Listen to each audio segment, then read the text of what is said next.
അതിപരിശുദ്ധമായ നാമം വാഴ്ത്തപ്പെടുമാറാകട്ടെ. മരിച്ചവരവിടെ അവർ വീണ്ടും ജീവിക്കുമോ എന്ന പഠന പരമ്പരയുടെ 11ാമത്തെ ക്ലാസ്സിലേക്ക് 2026 ജൂലൈ മാസം 13-ാം തീയതി നാം പ്രവേശിച്ചിരിക്കുന്നു. കർത്തൃകൃപയിൽ ആശ്രയിച്ച് ഈ പഠനത്തെ ദൈവാത്മാവ് അനുഗ്രഹിക്കുവാൻ പ്രാർത്ഥനയോടെ ആയിരിക്കാം.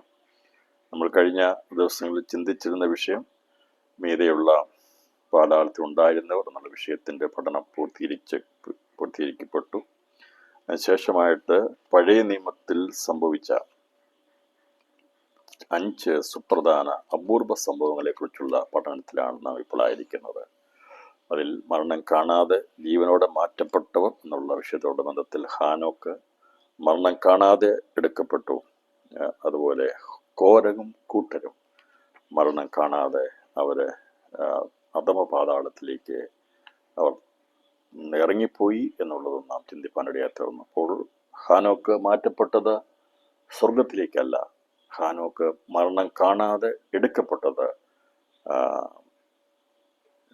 ഹാവേലൊക്കെ ഉണ്ടായിരുന്ന മീതെയുള്ള പാതാളത്തിൽ വിശുദ്ധന്മാരുടെ വസിച്ചിരുന്ന മീതെയുള്ള പാതാളത്തിലേക്കാണ് എടുക്കപ്പെട്ടെന്നുള്ളത് നാം വചന തെളിവുകളാൽ സ്ഥിരീകരിച്ചിരുന്നുവല്ലോ. അടുത്ത സംഭവമായി നാം ചിന്തിച്ചത് വംശാവലി കൂടാതെ ലോകത്തിൽ നിഴലായി പ്രത്യക്ഷപ്പെട്ടവരെ കുറിച്ചുള്ള പഠനത്തിലായിരുന്നു തുടർന്ന് നമ്മളായിരുന്നത്. അതിൽ മൽക്കിസദേക്കിനെ കുറിച്ചും ഏലിയാവിനെ കുറിച്ചുമുള്ള പഠനത്തോടുള്ള ബന്ധത്തിൽ മൽക്കിസദേക്കും ഏലിയാവും ദൂതന്മാരായിരുന്നു, അവര് മനുഷ്യരല്ല എന്നുള്ളതിനെ കുറിച്ച് നാം കഴിഞ്ഞ ദിവസം ചിന്തിച്ചു. മൽക്കിസദേക്ക് പ്രത്യക്ഷപ്പെട്ടത് ദൈവപുത്രന് തുല്യനായി അവൻ പ്രത്യക്ഷപ്പെട്ടു. ലോകത്തിൽ തിരുവെഴുത്തിൽ രേഖപ്പെടുത്തിയിരിക്കുന്ന 1ാമത്തെ യുദ്ധമാണ് അബ്രഹാം ഉൾപ്പെടുന്ന യുദ്ധം. ഉൽപ്പത്തി പുസ്തകത്തിൽ 14-ാം അധ്യായത്തിൽ പറഞ്ഞിരിക്കുന്ന യുദ്ധമാണ് ലോക യുദ്ധങ്ങളുടെ ആരംഭമായി കാണുന്നതിൽ ദൈവത്തിൻ്റെ ഭക്തനായിരുന്ന അബ്രഹാം അതിൽ ഇടപെടുകയും അബ്രഹാം മുഖാന്തരം അവിടെ ജയമുണ്ടാകുകയും ചെയ്തു എന്നുള്ളത് കാണുവാനായിട്ട് സാധിക്കും. അപ്പോൾ 1ാമത്തെ യുദ്ധം മനുഷ്യരോടുള്ള ബന്ധത്തിൽ നടന്ന യുദ്ധം, അബ്രഹാം അതിൽ ഒരു പ്രധാന ദൗത്യം അബ്രഹാം ഉണ്ടായിരുന്നു.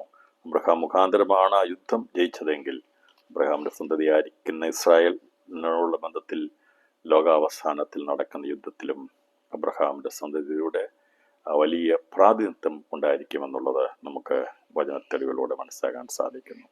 അപ്പോൾ ആ ജയിച്ചു വന്ന അബ്രഹാമിനെ എതിരേറ്റത് മറ്റാരുമായിരുന്നില്ല. അന്ന് പൗരോഹിത്യ ശുശ്രൂഷകളൊന്നും ഇസ്രായേൽ നിലവിലുണ്ടായിരുന്ന ഒരു കാലഘട്ടമായിരുന്നില്ല. എന്നാൽ യാഗങ്ങളും കാര്യങ്ങളും ഒക്കെ ഉണ്ടായിരുന്നു. ഇന്ന് ഇസ്രായേലിൻ്റെ പഴയ നിയമത്തിൽ പറഞ്ഞിരിക്കുന്ന പ്രകാരമുള്ള യാഗ നിയമങ്ങളോ അല്ലെങ്കിൽ അതിന് തക്കതായിരിക്കുന്ന പൗരോഹിത്യ ശുശ്രൂഷകളോ ഒന്നും നിലവിൽ വരാത്ത സമയത്താണ് അബ്രഹാമൊക്കെ യാഗം കഴിച്ചത്.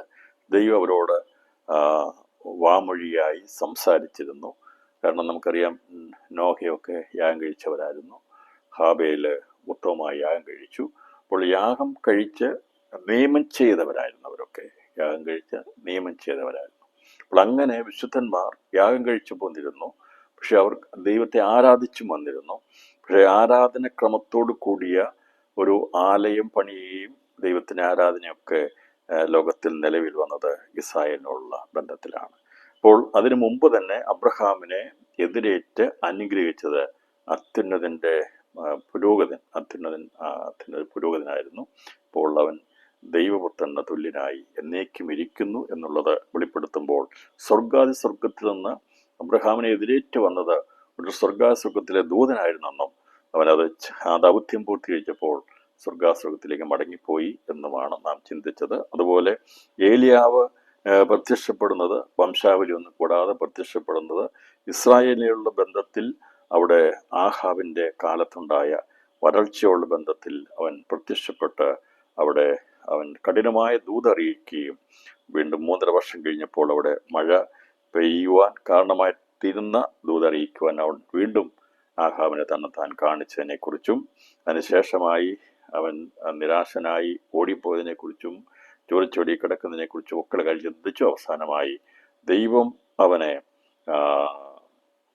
ചുഴലിക്കാറ്റിൽ അഗ്നി രഥവും അഗ്നി അശ്വങ്ങളും വന്ന് അവനെ സ്വർഗത്തിലേക്ക് എടുത്തുകൊണ്ടു എന്നുള്ളതും നമുക്ക് വളരെ വ്യക്തമായി കാണാൻ സാധിക്കുന്നുണ്ട്. അപ്പോൾ സ്വർഗത്തിലേക്ക് എടുത്തു എന്നുള്ളത് വളരെ വ്യക്തമായി ഏലിയാവിനെ കുറിച്ച് രേഖപ്പെടുത്തിയിട്ടുണ്ട്. എന്നാൽ ഹാനോക്കിനെ കുറിച്ച് അങ്ങനെ രേഖപ്പെടുത്തിയിട്ടില്ല. കാരണം ഹാനോക്ക് ഒരു മനുഷ്യനായതുകൊണ്ട് മനുഷ്യർക്കാർക്കും തന്നെ ആകാശത്തിലൂടെ കടന്നു പോകുവാൻ കഴിയത്തില്ല.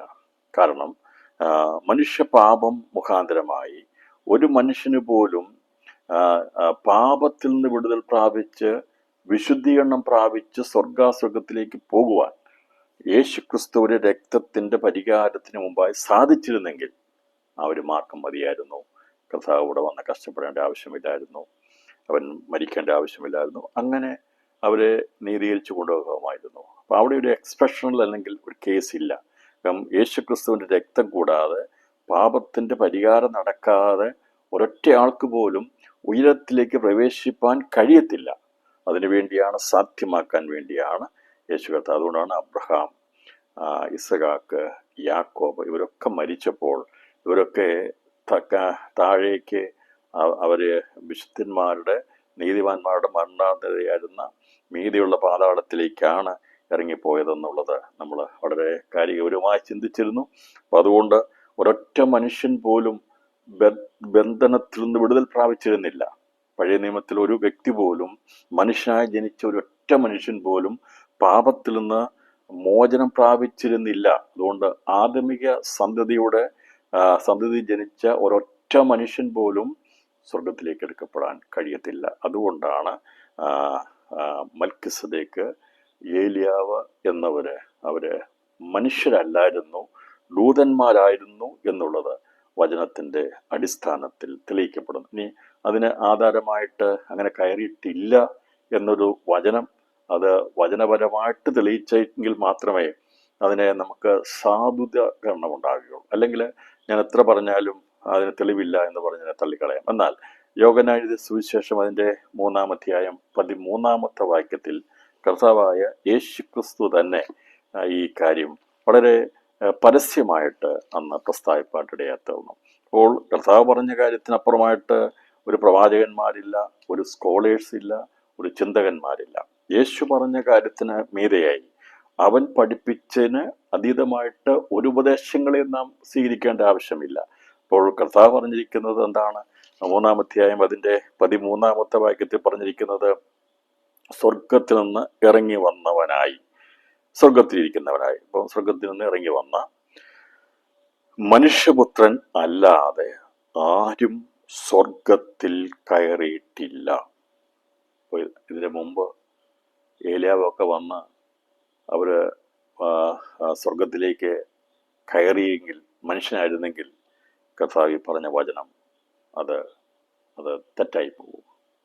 അപ്പം അതുകൊണ്ടാണ് മറ്റാര് പഠിപ്പിച്ചാലും, ഈ ലോകത്തുള്ള സകല മനുഷ്യരും, എല്ലാ തിയോളജിയൻസും പറയുകയാണ് ഏലിയാവ് ആയിട്ട് വന്ന മനുഷ്യൻ, ഏലിയാവ് മനുഷ്യനായിരുന്നു, അവനെ, ആ മനുഷ്യനായിരിക്കുന്ന ഏലിയാവിനെ സ്വർഗത്തിലേക്ക് ഉടലോടെ എടുത്തു കൊണ്ടുപോയി എന്ന് ലോകം മുഴുവൻ എഴുന്നേറ്റ് എന്നല്ലെങ്കിൽ വിശ്വാസമുഖം മുഴുവൻ എഴുന്നേറ്റ് എന്ന് ഒരുമിച്ച് പറഞ്ഞാലും, ഞാൻ ഒറ്റയ്ക്കാണെങ്കിൽ പോലും ദൈവത്തിൻ്റെ വചനത്തിൽ നിന്ന് അണുവിട് വ്യതിചരിക്കത്തില്ല. എൻ്റെ കൂടെ ഒരൊറ്റ മനുഷ്യൻ പോലും അതിനെ സപ്പോർട്ട് ചെയ്യാനില്ലെങ്കിലും അത് അങ്ങനെ തന്നെ നിന്നോട്ടെ. പക്ഷേ ഈ ഒരു വചനം നമുക്ക് മനസ്സിലാക്കാൻ സാധിക്കുമ്പോൾ, അങ്ങനെ ചിലരെ എടുക്കാൻ കഴിഞ്ഞിരുന്നെങ്കിൽ, ഹാനോക്കിനെ എടുക്കാൻ കഴിഞ്ഞിരുന്നെങ്കിൽ, അതുപോലെ തന്നെ ഏലിയാവിനെ എടുക്കാൻ കഴിഞ്ഞിരുന്നെങ്കിൽ, പിന്നെ എന്തിനാണ് യേശു കർത്താവ് ലോകത്തിൽ വന്നത്? അവരെ എടുത്തതുപോലെ ഓരോരുത്തരെ എടുത്താൽ പോരായിരുന്നോ? അബ്രഹാമിനെ എടുക്കത്തില്ലായിരുന്നോ? ഇസ്ഹാക്കിനെ എടുക്കത്തില്ലായിരുന്നോ? യാക്കോബിനെ എടുക്കത്തില്ലായിരുന്നോ? ദൈവത്തിന് ആരെ വേണമെങ്കിലും എടുക്കാമായിരുന്നല്ലോ.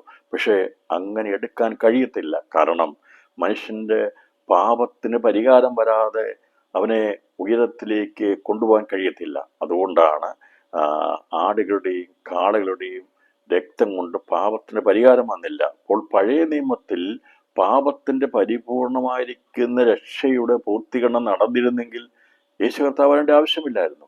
പക്ഷെ പഴയ നിയമത്തിൽ ഒരു രീതി കൊണ്ടും മനുഷ്യന്റെ പാപത്തിന് പരിഹാരമില്ല എന്നുള്ളത് വളരെ വ്യക്തമായതുകൊണ്ട് പാപികളായിട്ടുള്ളവർക്ക് ആകാശത്തിലൂടെ കടന്നു പോകാൻ കഴിയത്തില്ല. ഏലിയാവ് മനുഷ്യനായിരുന്നെങ്കിൽ ഏലിയാവ് അശുദ്ധനായിരുന്നു, അവന് പാപം പരിഹരിക്കപ്പെട്ടിരുന്നില്ല. അങ്ങനെ അശുദ്ധനെ കൊണ്ടുപോകുവാൻ ദൈവം ഒരു വഴി തുറന്നിരുന്നു. മനുഷ്യന് ജനിച്ച ഒരു വിശുദ്ധനുമില്ല. അപ്പോൾ മനുഷ്യന് ജനിച്ച വംശാവലി പ്രകാരം, പാരമ്പര്യപ്രകാരം, ആദമിക സന്തതിയിൽ ഏലിയാവ് ജനിച്ചിരുന്നെങ്കിൽ അവനെ ഒരിക്കലും സ്വർഗത്തിലേക്ക് കൊണ്ടുപോകാൻ കഴിയത്തില്ല. കാരണം അശുദ്ധനെന്ന് ജനിച്ച ഒരു വിശുദ്ധനുമില്ല. അശുദ്ധനെന്ന് ജനിച്ച ഒരു വിശുദ്ധനുമില്ല. എന്നാൽ പരിശുദ്ധനെന്ന് ജനിച്ച ഒരൊറ്റ വിശുദ്ധനെ ഉണ്ടായിരുന്നുള്ളൂ, കർത്താവായ യേശു ക്രിസ്തുവാണ്. അപ്പോൾ പഴയ നിയമത്തിൽ അങ്ങനെ പറഞ്ഞിരിക്കുന്നെങ്കിൽ നമുക്കത് പഴയ നിയമത്തിന്റെ ബലഹീനത ആയിരുന്നെങ്കിൽ മനുഷ്യനെ പരിഹരിക്കാൻ കഴിയാതിരുന്നുകൊണ്ടല്ലേ അവര് ബദ്ധന്മാരായി മീതെയുള്ള പാതാളത്തിരുന്നിരുന്നത്. അപ്പം അതിൽ നിന്ന് വ്യത്യസ്തമായിട്ട് ഹാനോക്കിനെയും ഒരിക്കലും ഏലിയാവിനെയും മനുഷ്യരായിരുന്നെങ്കിൽ, ഹാനോക്ക് മനുഷ്യനായതുകൊണ്ട് അവനെ നമുക്കറിയാം, അവനെ മരണം കാണാതെ എടുക്കപ്പെട്ടു എന്നതാ പറഞ്ഞിരിക്കുന്നത്. അതുകൊണ്ട് അവനെ മരണം കാണാതെ അവനെ എടുത്തത് മീതെയുള്ള പാതാളത്തിലേക്കായിരുന്നു. നാം ചിന്തിച്ചതുപോലെ ഈ ഏലിയാവിനെ സ്വർഗത്തിലേക്ക് എടുത്തു എന്നുള്ളത് വ്യക്തമായതുകൊണ്ട് പറഞ്ഞിരിക്കുന്ന അഗ്നിയശ്വവും അഗ്നിരഥവും അഗ്നി അശ്വങ്ങളും എന്ന് പറഞ്ഞാൽ തീ രഥങ്ങൾ, തീ കൊണ്ടുള്ള അഗ്നിമയ രഥങ്ങൾ അവനെ കൊണ്ടുവന്ന അഗ്നിമയ അശ്വങ്ങൾ, കുതിരകളും രഥവും. ഇപ്പൊ സ്വർഗത്തിൽ ഇതൊക്കെ ഉണ്ട്.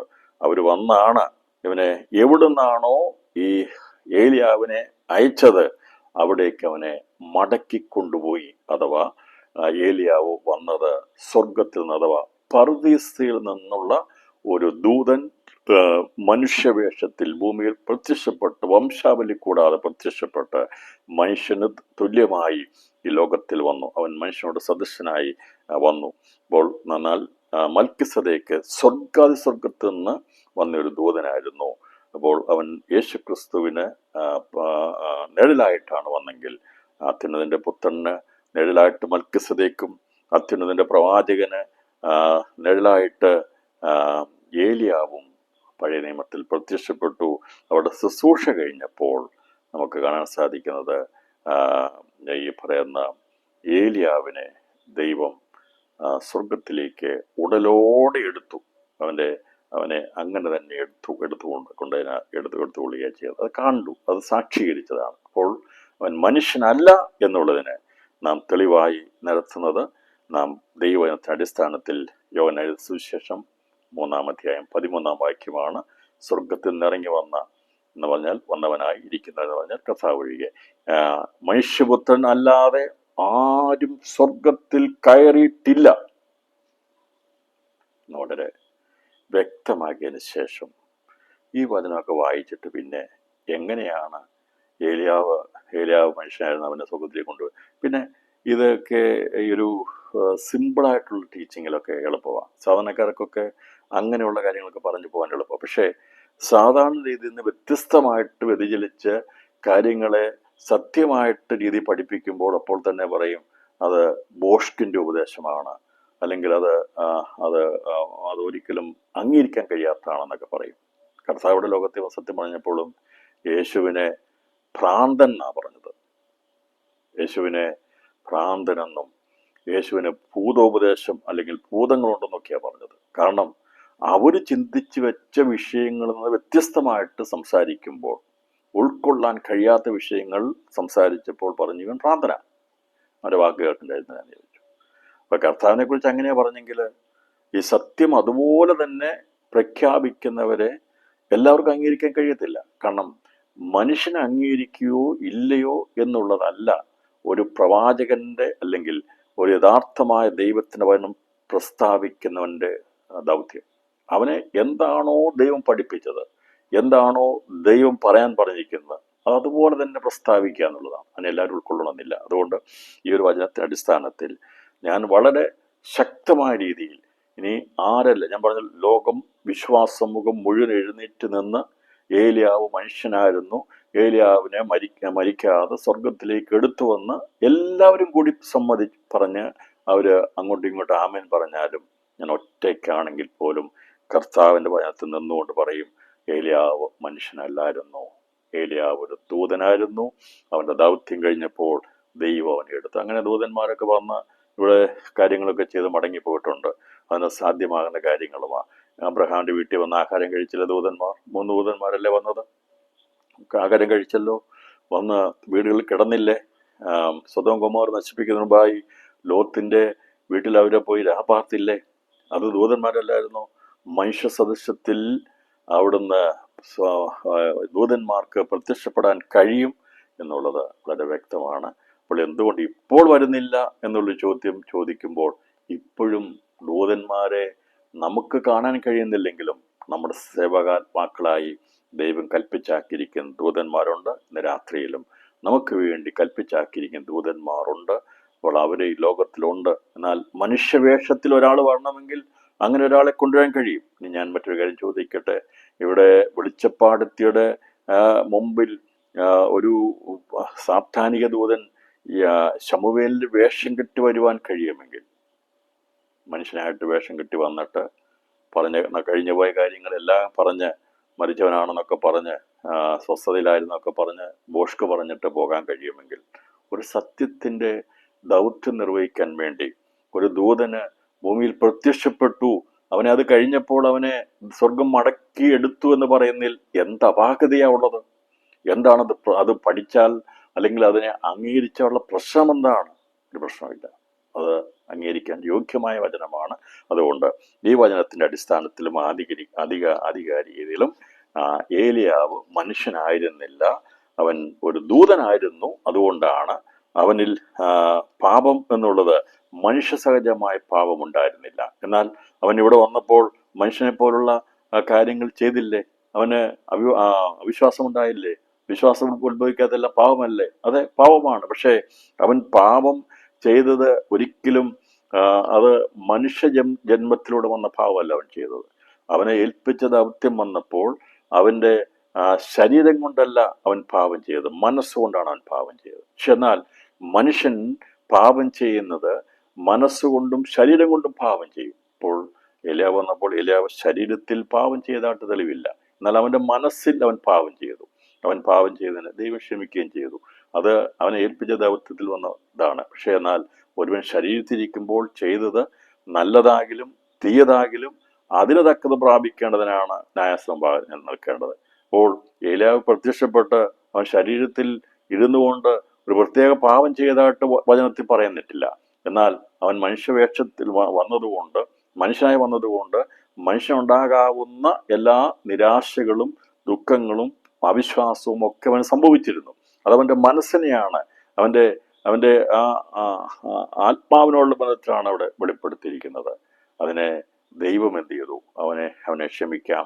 ദൈവത്തോടുള്ള ദൈവ അയച്ച ശുശ്രൂഷനായതുകൊണ്ട്, മനുഷ്യസഹജമായ കാര്യങ്ങളായതുകൊണ്ട് അത് ദൈവം ക്ഷമിച്ചു. എന്നാൽ യേശു ക്രിസ്തുവിൽ അവൻ്റെ ആത്മാവിലല്ല, അവൻ്റെ മനസ്സിലല്ല പാപം വന്നത്. അവൻ ശരീരത്തിലാണ് നമ്മുടെ പാപം വഹിച്ചത്. ശരീരത്തിലാണ് പാപം വഹിച്ചത്. ക്രിസ്തു അവൻ്റെ ദേഹിയിലോ അവൻ്റെ ആത്മാവിലോ പാപമില്ലായിരുന്നു. മനസ്സുകൊണ്ട് കർത്താവ് പാപം ചെയ്തിട്ടില്ല. യേശു കർത്താവ് അവൻ്റെ ആത്മാവ് പാപമില്ലാത്തതായിരുന്നു, പുണ്യമായിരുന്നു, അതിന് മാറ്റമില്ലായിരുന്നു. എന്നാൽ അവൻ്റെ ശരീരത്തിലാണ് യേശു പാപത്തെ വഹിച്ചത്. അതുകൊണ്ട് ക്രിസ്തു നമുക്ക് വേണ്ടി പാപത്തിന് അവൻ യാഗമായി തീർന്ന് അവൻ മരിച്ചു. അതുകൊണ്ടാണ് അവൻ മരിച്ചത്. ജഡത്തിൽ പാപം വഹിച്ചത് കൊണ്ടാണ്, നമ്മുടെ പാപങ്ങളെ വഹിച്ചതാണ് യേശു ജഡത്തിൽ മരിച്ചത്. എന്നാൽ ഏലിയാവ് ജഡത്തിൽ ഇരുന്നു കൊണ്ട് അവൻ പാപം ചെയ്തിരുന്നില്ല എന്ന് പറഞ്ഞാൽ പാപമാരുടെ വഹിച്ചുമില്ല. എന്നാൽ അവൻ ചെയ്തത് ആ ശുശ്രൂഷ തികച്ചു കഴിഞ്ഞപ്പോൾ അവനെ ദൈവം സ്വർഗത്തിലേക്ക് എടുക്കുന്നതിന്, മനുഷ്യവംശത്തിൽപ്പെടാത്തവനായതുകൊണ്ട് അവനെ എടുക്കുന്നതിന് ഒരു അപാകതയുമില്ല. അതുകൊണ്ടാണ് അവനെ എടുക്കാൻ സാധിച്ചതുകൊണ്ട് ദൂതൻ വന്നു. അവർ ശുശ്രൂഷ ചെയ്തിട്ട് ആ ദൗത്യം പൂർത്തീകരിച്ചിട്ട് മടങ്ങിപ്പോകുന്നതിന് പ്രയാസമില്ല എന്നുള്ളതും ഇന്ന് രാത്രിയിൽ. ഇപ്പം ഏലിയ നമുക്ക് സമസ്വഭാവമുള്ള മനുഷ്യനായിരുന്നു. നമുക്ക് സമസ്വഭാവമുള്ള മനുഷ്യൻ എന്ന് പറഞ്ഞാൽ ഞാൻ പറഞ്ഞല്ലോ, അവൻ്റെ സ്വഭാവത്തിലാണ് അവൻ പാപം ചെയ്തത്, അവൻ്റെ ശരീരത്തിലല്ല പാപം ചെയ്തത്. ശരീരം കൊണ്ട് ഏലിയ പാപം ചെയ്തതായിട്ട് രേഖപ്പെടുത്തിയിട്ടില്ല. അവൻ അവിശ്വസിച്ചു. അവന് ദൈവത്തോട് അവൻ പറഞ്ഞാൽ മാത്രമേ ഉള്ളൂ എന്ന് പറഞ്ഞു. ഇതൊക്കെ അവൻ പറഞ്ഞെങ്കിലും അതെല്ലാം അവൻ്റെ ശരീരത്തിൽ അവൻ്റെ ശരീരം കൊണ്ട് ചെയ്ത പാപമല്ല. എന്നാൽ കർത്താവായ യേശു ക്രിസ്തു പാപം ചെയ്തിട്ടില്ല. പക്ഷേ നമ്മൾ ചെയ്ത സകല പാപങ്ങളെയും അവൻ ജഡത്തിൽ വഹിച്ചതുകൊണ്ട് അവൻ മരിക്കേണ്ടി വന്നു.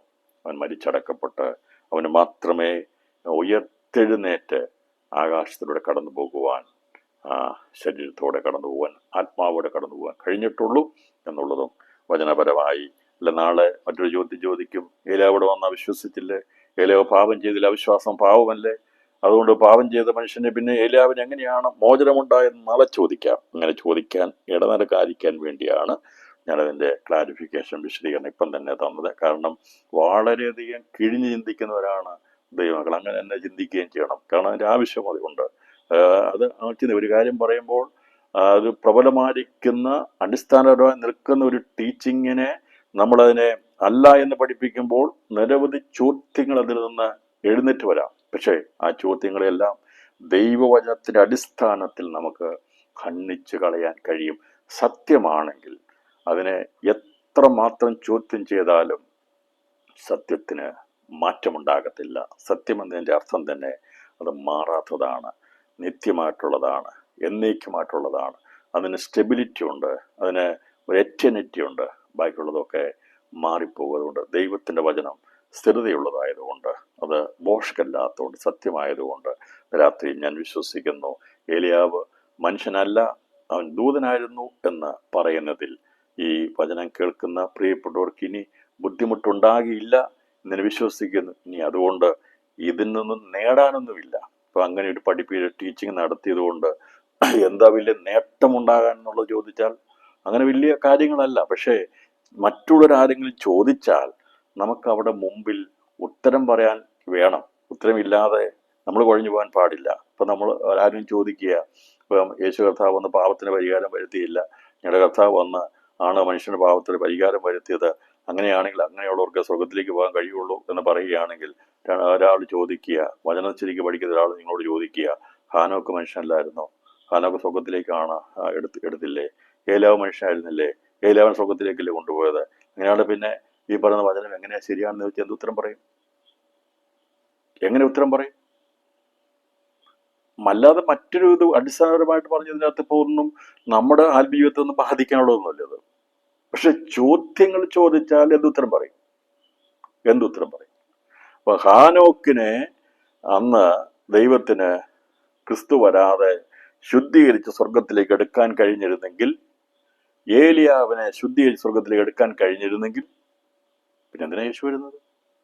അപ്പൊ പിന്നെ പറഞ്ഞിരിക്കുന്ന യേശു ക്രിസ്തുവിന്റെ രക്തത്തിനല്ലാതെ പാവങ്ങൾക്ക് മോചനം, മനുഷ്യർക്ക് പാപത്തിന് മോചനമുണ്ടെങ്കിൽ ക്രിസ്തു മുഖാന്തരമേ ഉള്ളൂ എന്ന് പഠിപ്പിക്കുമ്പോൾ ഇതെങ്ങനെ നേരെയാകും? അതുകൊണ്ടാണ് സകല മനുഷ്യരും, ആദം മുതൽ എല്ലാ മനുഷ്യരും, ജനിച്ച സകല മനുഷ്യരും പാപികളായിരുന്നു. അവർ മരിച്ചപ്പോൾ അവരെ സ്വർഗത്തിലേക്ക് അവരെ കൊണ്ടുപോകുവാൻ, അവരുടെ ആത്മാവിനെ യാത്ര ചെയ്യുവാനോ അവരുടെ ശരീരത്തോടെ പോകുവാനോ ഒരു നാളും സാധ്യമായിരുന്നില്ല.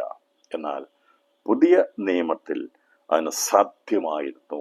പുതിയ നിയമത്തിൽ പൗലോസ് അവൻ മരിച്ചവനെ പോലെ ആയപ്പോൾ അവൻ്റെ ശരീരത്തോടെ അല്ല, അവൻ്റെ അകത്തെ മനുഷ്യൻ സ്വർഗത്തിലേക്ക് പ്രവേശിച്ചു.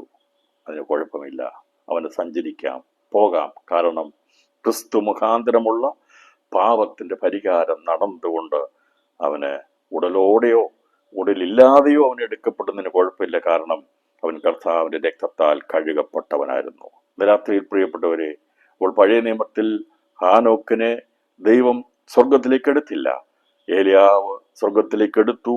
ഏലിയാവ് മനുഷ്യനായിരുന്നെങ്കിൽ അവനും പോകാൻ കഴിയത്തില്ലായിരുന്നു എന്നുള്ളതാണ് പരമസത്യം എന്നുള്ള സബ്ജക്റ്റ് ദൈവവചനത്തിന് അടിസ്ഥാനത്തിലും ആധികാരികതയിലും പ്രസ്താവിച്ചുകൊണ്ട് വംശാവലി കൂടാതെ വന്ന പ്രത്യക്ഷപ്പെട്ട മൽക്കിസദേക്കും ഏലിയാവും മനുഷ്യരല്ല, അവർ ഓരോ ദൗത്യം നിർവഹിക്കാൻ വേണ്ടി പ്രത്യക്ഷപ്പെട്ട ദൂതന്മാരായിരുന്നു എന്നുള്ളതിനെ ഈ ഭാഗത്തിൻ്റെ പഠനം ഞാനിവിടെ പൂർത്തീകരിക്കുകയാണ്. മൂന്നാമതായിട്ട് നമ്മൾ കാണുന്നത്, മൂന്നാമത്തെ അപൂർവ സംഭവങ്ങളിൽ പെടുന്നത് തേജസ്സിൽ പ്രത്യക്ഷപ്പെട്ടതിനുള്ള ബന്ധത്തിലുള്ള കാര്യമാണ്. തേജസ് വംശാവലി കൂടാതെ ലോകത്തിൽ പ്രത്യക്ഷപ്പെട്ടവരുടെ ബന്ധത്തിൽ മൽക്കിസദേക്കും ഏലിയാവുമായിരുന്നു.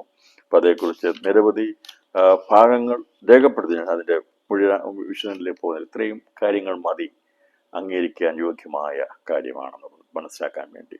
ഇനി ഇനി ഇതിനെ അല്ല എന്ന് തെളിയിക്കാൻ തക്കതായ എനിക്കൊരൊറ്റ വാക്യം മതി.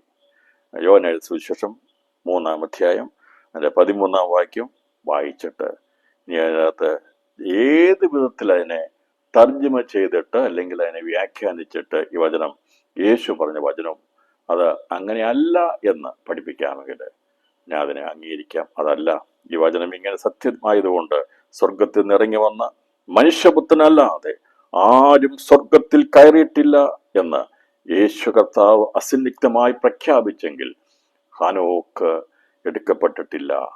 ഏലിയാവ് മനുഷ്യനായിരുന്നു, ദൂതനായിരുന്നു. അവൻ അതുകൊണ്ടാണ് അവനെ അയച്ച ദൗത്യം പൂർത്തീകരിച്ചപ്പോൾ അവൻ മടങ്ങിപ്പോയതെന്നുള്ളത് വളരെ വ്യക്തമാകുന്നു. 3-ാമത്തെ വിഷയം മരണാനന്തരം തേജസ്സിൽ പ്രത്യക്ഷപ്പെട്ടവർ എന്നുള്ള വിഷയമാണ്. മരണാനന്തരം തേജസ്സിൽ പ്രത്യക്ഷപ്പെട്ടവർ, മരിച്ചതിന് ശേഷമായി തേജസ്സിൽ എങ്ങനെ അവർ പ്രത്യക്ഷപ്പെട്ടു, എന്താണ് അവിടെ സംഭവിച്ചത് എന്നതിൻ്റെ ഒരു വിശദീകരണം. അതൊരു അപൂർവ സംഭവമാണ്, അത് സംഭവിക്കാത്തൊരു അപൂർവ സംഭവമാണ്. അതേക്കുറിച്ച് നമുക്കറിയാം. ആ വിഷയം പഠിക്കുമ്പോൾ നമുക്കത് വളരെ വ്യക്തമായി മനസ്സിലാക്കാൻ പറ്റുന്ന കാര്യമാണ്. ഇങ്ങനെയുള്ള ചില ചിന്തകളും പഠനങ്ങളും ഒക്കെ എത്ര വായിച്ചാലും മനസ്സിൽ അത് വേഗത്തിൽ പതിയണമെന്നില്ല.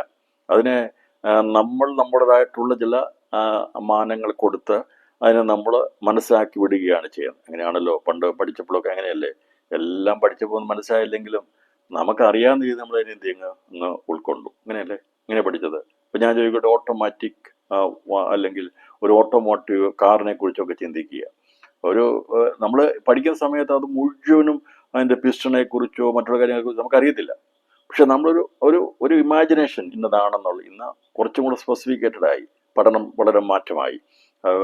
സ്കാനിങ്ങിലൂടെ അല്ലെങ്കിൽ ഒക്കെ എടുത്ത് വെച്ച് അതിൻ്റെ പ്രോട്ടോടൈപ്പൊക്കെ എടുത്ത് വെച്ച് പഠിക്കാൻ പറ്റും. പക്ഷെ പണ്ട് അങ്ങനെയല്ലായിരുന്നു. ഞാൻ പറഞ്ഞത്, നമ്മളൊരു ഒരു ഒരു കാര്യം ഇത് ഇങ്ങനെ ആയിരിക്കാം, ഇങ്ങനെയാണ് എന്നങ്ങ് വിചാരിച്ചു.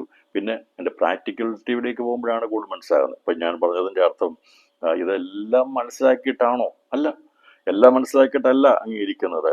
അപ്പോൾ മരണാനന്തരം തേജസ്സിൽ പ്രത്യക്ഷപ്പെട്ടവർ എന്നുള്ള വിഷയം നമ്മളെടുത്ത് പഠിക്കുമ്പോൾ അത് എങ്ങനെയാണെന്നുള്ളതിനെ കുറിച്ചുള്ള ഒരു കാര്യമില്ല, നമുക്ക് യഥാർത്ഥമായ ഒരു കാര്യം മനസ്സിലായിട്ടില്ലെങ്കിലും നാം അത് വിശ്വസിക്കുന്നു. കാരണം ദൈവത്തിൽ പറഞ്ഞിരിക്കുന്നത് നടന്ന സംഭവമാണ്. അത് ഊഹാപോഹങ്ങൾ എഴുതി വെച്ചിരിക്കുന്നതല്ല, അത് സംഭവിച്ചാണ്. അപ്പം മോശയും ഏലിയാവും തേജസ്സിൽ പ്രത്യക്ഷപ്പെട്ടു എന്ന് രേഖപ്പെടുത്തിയിട്ടുണ്ടെങ്കിൽ അങ്ങനെ പ്രത്യക്ഷപ്പെട്ടതാണ്, അല്ലാതെ അവർ കിടന്നവരൊന്നും സ്വപ്നം കണ്ടതല്ല. അതങ്ങനെ പ്രത്യക്ഷപ്പെടണമെന്നുള്ളതും ദൈവത്തിൻ്റെ ഹിതമായിരുന്നു.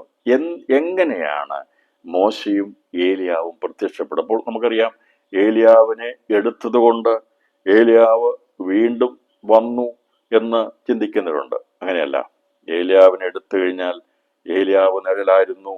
ഏലിയാവിന് പകരമായിട്ട് ഒരുവൻ ഇവിടെ ജനിച്ചിരുന്നു. അവൻ യോഹന്നാൻ സ്നാപകനായിരുന്നു.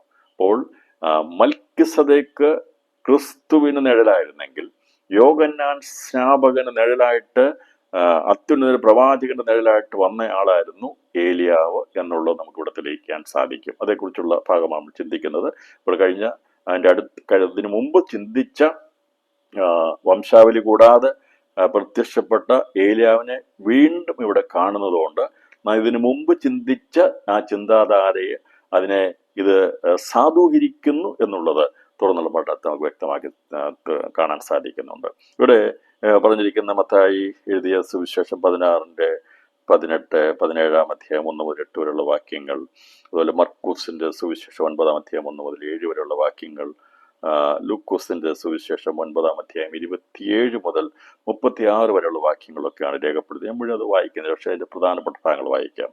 എന്നാൽ ദൈവരാജ്യം കാണുവോളം മരണം ആസ്വദിക്കാത്തവരിൽ ചിലർ ഇവിടെ നിൽക്കുന്നവരിൽ ഉണ്ട്.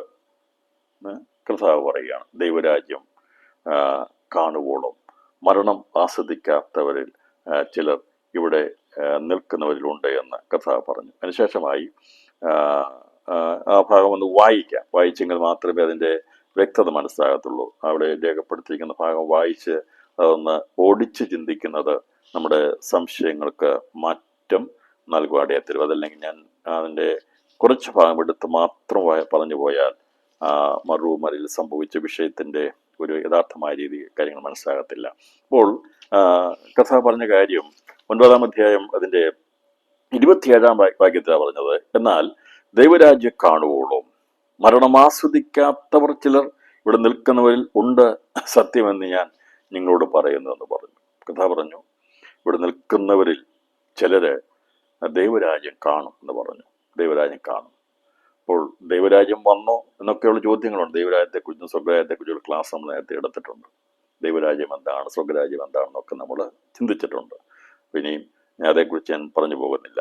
ഇപ്പം ദൈവരാജ്യം എന്നുള്ളത് നമുക്കറിയാം, അത് ആത്മീയ ദൈവരാജ്യമാണ്.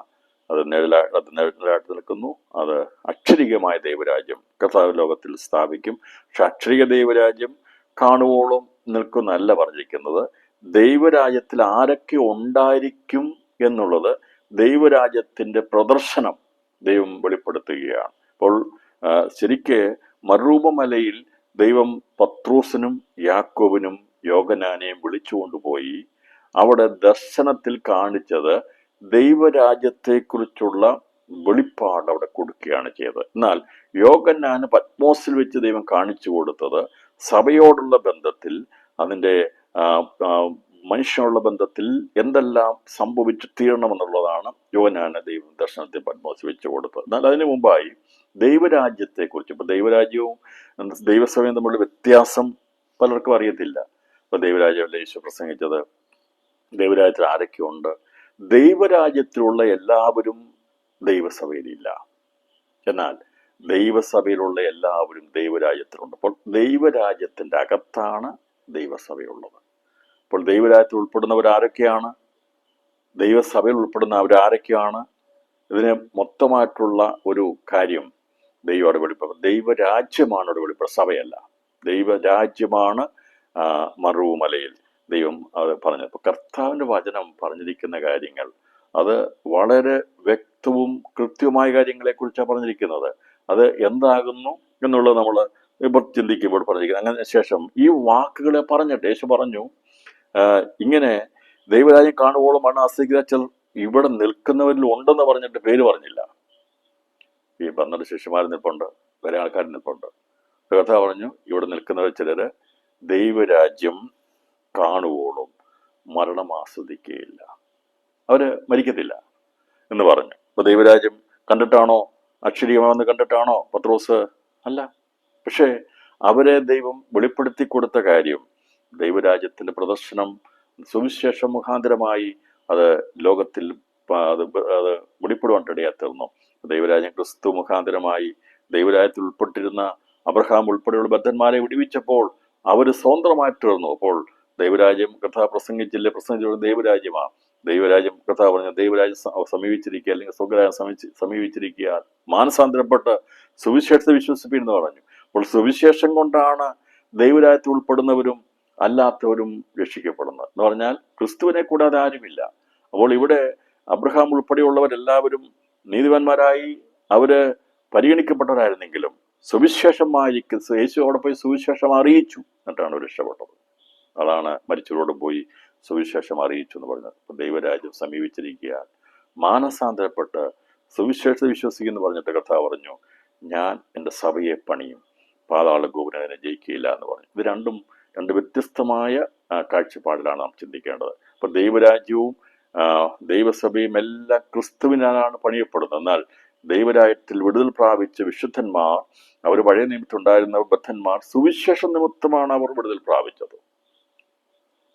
അതുകൊണ്ടാണ് അവർ ദൈവരാജ്യത്തിൽ ഉൾപ്പെടുന്നവരാണ്. അപ്പൊ ഇങ്ങനെ പറഞ്ഞിട്ട് ഈ വാക്കുകളെ പറഞ്ഞിട്ട് ഏകദേശം 8 നാൾ കഴിഞ്ഞപ്പോൾ, ഇവിടെ ഏകദേശം ആണ് പറഞ്ഞിരിക്കുന്നത്, ഏകദേശം 8 നാൾ കഴിഞ്ഞപ്പോൾ അവൻ പത്രോസിനെയും യോഹന്നാനെയും യാക്കോബിനെയും കൂട്ടിക്കൊണ്ട് പ്രാർത്ഥിപ്പാൻ മലയിൽ കയറിപ്പോയി. ഇപ്പം ഞാൻ പറഞ്ഞല്ലോ, വായിക്കുമ്പോൾ വേദപുസ്തക പഠനത്തിൽ മുമ്പിലും പുറകിലും അല്ലെങ്കിൽ മറ്റെവിടെയെങ്കിലുമൊക്കെ എഴുതിയിരിക്കുന്ന ഭാഗങ്ങളും കൂടി ചേർത്ത് പഠിച്ചിട്ട് വേണം നമ്മളൊരു ഒരു തീരുമാനത്തിലേക്ക് എത്താനായിട്ട്. അതായത് ഇത് വായിച്ചിട്ട് ഈ വാക്കുകളെ പറഞ്ഞിട്ട് ഏകദേശം 8 നാൾ കഴിഞ്ഞപ്പോൾ പത്രോസിനെയും യോഹന്നാനെയും യാക്കോബിനെയും കൂട്ടിക്കൊണ്ട് പ്രാർത്ഥിപ്പാൻ മലയിൽ കയറിപ്പോയി എന്ന് വായിച്ച ആ ഭാഗം മാത്രം വായിച്ചു പോയാൽ അതിൻ്റെ രഹസ്യം മനസ്സിലാക്കി. എന്നാൽ അതിൻ്റെ മുകളിൽ പറഞ്ഞിരിക്കുന്നത് കർത്താവ് പറഞ്ഞിരിക്കും, ഇവിടെ നിൽക്കുന്നവർ ചിലർ ഉണ്ടെന്ന് പറഞ്ഞിട്ട് സത്യമെന്ന് ഞാൻ നിങ്ങളോട് പറയുന്നത് പറഞ്ഞിട്ട് ഈ വാക്കുകളെ പറഞ്ഞിട്ട് 8 ദിവസം കഴിഞ്ഞപ്പോൾ കർത്താവ് പറഞ്ഞു, ഞാൻ ഈ പറഞ്ഞ കാര്യം ഇവിടെ നിൽക്കുന്ന ചിലരുണ്ട്, ദൈവരാജ്യം കാണും. ഇപ്പോൾ കർത്താവ് പറഞ്ഞ കാര്യം 8 ദിവസം കഴിഞ്ഞപ്പോൾ, ഏകദേശം 8 ദിവസം കഴിഞ്ഞപ്പോൾ, അതിൻ്റെ മറ്റൊരു ഭാഗത്ത് അത് വളരെ കൃത്യമായ ദിവസം പറഞ്ഞു. ഇവിടെ ഏകദേശം എന്ന വാക്കാണ് പറഞ്ഞിരിക്കുന്നത്, ഏകദേശം എന്നുള്ള വാക്കാണ് പറഞ്ഞിരിക്കുന്നത്. വേദവസ്തം സുവിശേഷം വായിക്കുമ്പോൾ ചില പൊരുത്തക്കേടുകൾ പോലെ തോന്നാം. എന്ന് പറഞ്ഞാൽ ഒരിടത്ത് പറഞ്ഞല്ല മറ്റൊരു ഭാഗത്ത് പറഞ്ഞിരിക്കുന്നത് വ്യത്യാസങ്ങളൊക്കെ കാണാം. പക്ഷെ ഇവിടെ ശരിക്കും സൂക്ഷ്മതയോടെ വായിച്ചു കഴിഞ്ഞാൽ അവിടെയൊക്കെ ഓരോ പദങ്ങൾ കൊടുത്തിട്ടുണ്ട്. അപ്പോൾ ഇപ്പം മറ്റൊരു ഭാഗം നമുക്ക് നോക്കാം. മർക്കോസിന്റെ സുവിശേഷം 6-ാമത്തെ അധ്യായത്തിൽ പറഞ്ഞിരിക്കുന്നത് ഈ ഇവരെ എഴുതുമ്പോൾ അതിൻ്റെ അകത്ത് അവർക്ക് തെറ്റുപറ്റിയോ എന്നുള്ളത് ഒരുപക്ഷെ നമ്മൾ വിചാരിക്കും അത് തെറ്റാണോ എന്നൊക്കെയുള്ള ചിന്ത വരും. അങ്ങനെ ചിന്തിക്കാതിരിക്കാൻ വേണ്ടിയാണ് ഈ പറയുന്ന കാര്യങ്ങളെ ശരിയായ രീതിയിൽ പഠിച്ചാൽ അവിടെ തെറ്റൊന്നും വന്നിട്ടില്ല എന്നുള്ളത് നമുക്ക് കാണാനായിട്ട് സാധിക്കുകയും ചെയ്യുന്നുണ്ട്. അപ്പോൾ ഇതേക്കുറിച്ച് പറഞ്ഞിരിക്കുന്ന ഭാഗങ്ങളോട് ബന്ധത്തിൽ മർക്കോസിന്റെ സുവിശേഷം അതിൻ്റെ 9-ാം അധ്യായം 1 മുതൽ 7 ഭാഗത്താണ് പറഞ്ഞിരിക്കുന്നത്. 9-ാം അധ്യായം അതിൻ്റെ 1 മുതൽ 7 വരെയുള്ള ഭാഗങ്ങളിൽ ഈ ഭാഗം എഴുതിയിരിക്കുന്നത് ഞാനൊരു വ്യത്യാസം വെളിപ്പെടുത്താൻ വേണ്ടിയാണ്. പിന്നെ അവൻ അവരോട്, ദൈവരാജ്യം ശക്തിയോടെ വരുന്നത് കാണുവോളും മരണം ആസ്വദിക്കാത്തവർ ചിലർ ഈ നിൽക്കുന്നവരിലുണ്ട് എന്ന് ഞാൻ സത്യമായിട്ട് 6 ദിവസം കഴിഞ്ഞ ശേഷം ഉണ്ടോ. 9-ാം അധ്യായം 2-ാമത്തെ വാക്യത്തിൽ പറയുന്നത് 6 ദിവസം കഴിഞ്ഞ ശേഷം എന്നാണ്. പക്ഷേ ലൂക്കോസിന്റെ സുവിശേഷത്തിൽ രേഖപ്പെടുത്തിയിരിക്കുന്നത്, ലൂക്കോസ് എഴുതിയിരിക്കുന്നത് അവിടെ 6 ദിവസം എന്ന് പറഞ്ഞിട്ടില്ല. അവിടെ പറഞ്ഞിരിക്കുന്നത് 8 ദിവസം എന്നല്ല പറയുന്നത്. അതിന് മുമ്പ് ഒരു വാക്ക് ചേർത്തു, ഏകദേശം 8 ദിവസം. ഈ ഏകദേശം എന്നുള്ള വാക്ക് പറഞ്ഞിരിക്കുന്നതുകൊണ്ട് അവിടെ പറഞ്ഞിരിക്കുന്നത് ശരിയാ. അപ്പൊ എല്ലാവരും ഒരുപോലെ എഴുതി വെക്കുകയാണെങ്കിൽ ഓട്ടോസ്റ്റേറ്റ് എടുത്ത് വെച്ചാൽ പോരായിരുന്നു. അല്ല, അതുകൊണ്ടാണ് സുവിശേഷത്തിൽ നമ്മൾ 4 സുവിശേഷം എഴുതിൻ്റെ അകത്ത് മർക്കു 10 എഴുതിയ പോലെ തന്നെയാണ് മർക്കോസും ലൂക്കോസും യോഹന്നാനും എഴുതിയെങ്കിൽ 4 പേര് ഒരുപോലെ എഴുതി വെക്കുകയാണെങ്കിൽ ഒറ്റയാൾ എഴുതിയ പോരായിരുന്നു. അങ്ങനെയല്ല എഴുതിയിരിക്കുന്നത്. ഇവിടെ ഏകദേശം എന്നുള്ളതാണ് പറഞ്ഞിരിക്കുന്നത്. അപ്പം ഞാനത് പറഞ്ഞത് ഇനി വായിക്കുമ്പോൾ ആർക്കും അതിൻ്റെ അകത്ത് അവിടെ പറഞ്ഞിരിക്കുന്ന 6 ദിവസം പറഞ്ഞല്ലോ, ഇവിടെ 8 ദിവസം പറഞ്ഞല്ലോ, അപ്പോൾ അത് തമ്മിൽ എങ്ങനെ പൊരുത്തപ്പെടും? ഇങ്ങനെയൊക്കെയുള്ള പല ചോദ്യങ്ങൾ പലരും ചോദിച്ച് വേദവസ്തം ശരിയല്ല എന്നൊക്കെ പറയുന്നവരുണ്ട്. അപ്പോൾ അവിടെ പറഞ്ഞിരിക്കുന്ന കാര്യം ഏകദേശം എന്നാണ് പറഞ്ഞിരിക്കുന്നത്. ഇനി മത്തായി സുവിശേഷം 16:28 വായിച്ചാൽ അവിടെയും നമുക്ക് കാണാൻ 16:28 പറഞ്ഞിരിക്കുന്നത് 16:28 പറഞ്ഞ് 17-ാം അധ്യായത്തിൽ പറയുന്നത് 6 ദിവസം കഴിഞ്ഞ ശേഷം. 17-ാം അധ്യായത്തിൽ മത്തായി എഴുതി 1-ാം വാക്യത്തിൽ 6 ദിവസം. അപ്പം മത്തായിയും മർക്കോസും കൃത്യമായ ദിവസം പറഞ്ഞു. യോഹന്നാൻ എഴുതാനും പോയില്ല. മത്തായിയും മർക്കോസും എഴുതി 6 ദിവസം എന്ന് പറഞ്ഞു. പക്ഷേ ലൂക്കോസ് എഴുതിയപ്പോൾ 8 പറഞ്ഞു. പക്ഷേ അതിനു മുമ്പ് അവനൊരു വാക്യം എഴുതി ഏകദേശം 8 ദിവസം ആയപ്പോൾ. അപ്പോൾ അതിൻ്റെ അർത്ഥം 6 ദിവസം കഴിഞ്ഞിട്ടാണ്. അപ്പം അത് അങ്ങനെ നമ്മൾ പഠിച്ചു വരുമ്പോൾ തെറ്റുണ്ടോ? ഇല്ല. പക്ഷെ അതിൻ്റെ അകത്ത് ഇത് തെറ്റാണ്. മത്തായി മത്തായി മർക്കോസ് പറഞ്ഞവരല്ല ലൂക്കോസ് പറഞ്ഞിരിക്കുന്നത്. അപ്പോൾ ലൂക്കോസ് പറഞ്ഞിരിക്കുന്നത് ശരിയല്ല, തെറ്റാണെന്ന് ആരെങ്കിലും പറയാൻ വന്നാൽ നമുക്കിതിനകത്ത് വചനം കിടപ്പുണ്ട്. ലൂക്കോസ് പറഞ്ഞിരിക്കുന്ന കാര്യം തെറ്റായ കാര്യമല്ല. അദ്ദേഹം പറഞ്ഞത് വളരെ വ്യക്തമായ കാര്യമാണ്. അവിടെ അദ്ദേഹം എഴുതിയപ്പോൾ ഇങ്ങനെ പറഞ്ഞു, ഏകദേശമാണ്. ഏകദേശം എന്നുള്ള കണക്ക് താൻ രേഖപ്പെടുത്തിയിട്ടാണ് അവിടെ പറഞ്ഞത്. അതുകൊണ്ട് വേദവസ്തുത്തിൽ പറഞ്ഞിരിക്കുന്ന കാര്യങ്ങളിൽ അവിടെ ഇവിടെയൊക്കെ ചില മാറ്റങ്ങൾ കാണാം. നമ്മൾ ശിഷ്യന്മാരെ വിളിക്കുന്ന സമയത്തോട് ബന്ധത്തിൽ, വംശാവലി എഴുതിയ വിഷയത്തോട് ബന്ധത്തിലൊക്കെ ചില മാറ്റങ്ങൾ പോലത്തെ. പക്ഷെ അത് തെറ്റല്ല. അതൊക്കെ ഓരോരുത്തരും എഴുതിയപ്പോൾ അവിടെ ആ കാഴ്ചപ്പാട് എഴുതുക. ഞാനിന്ന് വെളിപ്പെടുത്തിയത് ഇതിനുള്ള ബന്ധത്തിൽ ഇങ്ങനെയുള്ള തെറ്റുകൾ ചൂണ്ടിക്കാണിച്ച് വേദപുസ്തകം ശരിയല്ല, അവരെഴുതി തെറ്റിപ്പോയെന്നൊക്കെ ആരെങ്കിലും പറയുന്നുണ്ടെങ്കിൽ അങ്ങനെയല്ല പ്രിയപ്പെട്ടവരെ. അതിൻ്റെ കാര്യങ്ങളെ ശരിയായ രീതിയിൽ മനസ്സിലാക്കാത്തതുകൊണ്ട് കർത്താവിൻ്റെ പുനരുത്ഥാനത്തെക്കുറിച്ച് നമ്മൾ പഠിക്കും. അത് പഠിക്കണം. 4 സുവിശേഷം എഴുതിയിരിക്കുന്നത് 4 വ്യത്യസ്തമായ ആംഗിളിൽ എഴുതിയിരിക്കുന്നത്. ഒരാൾ പറഞ്ഞ പോലെയല്ല വേറെ ആൾ പറഞ്ഞിരിക്കുന്നത്, അതിലേക്ക് വരും.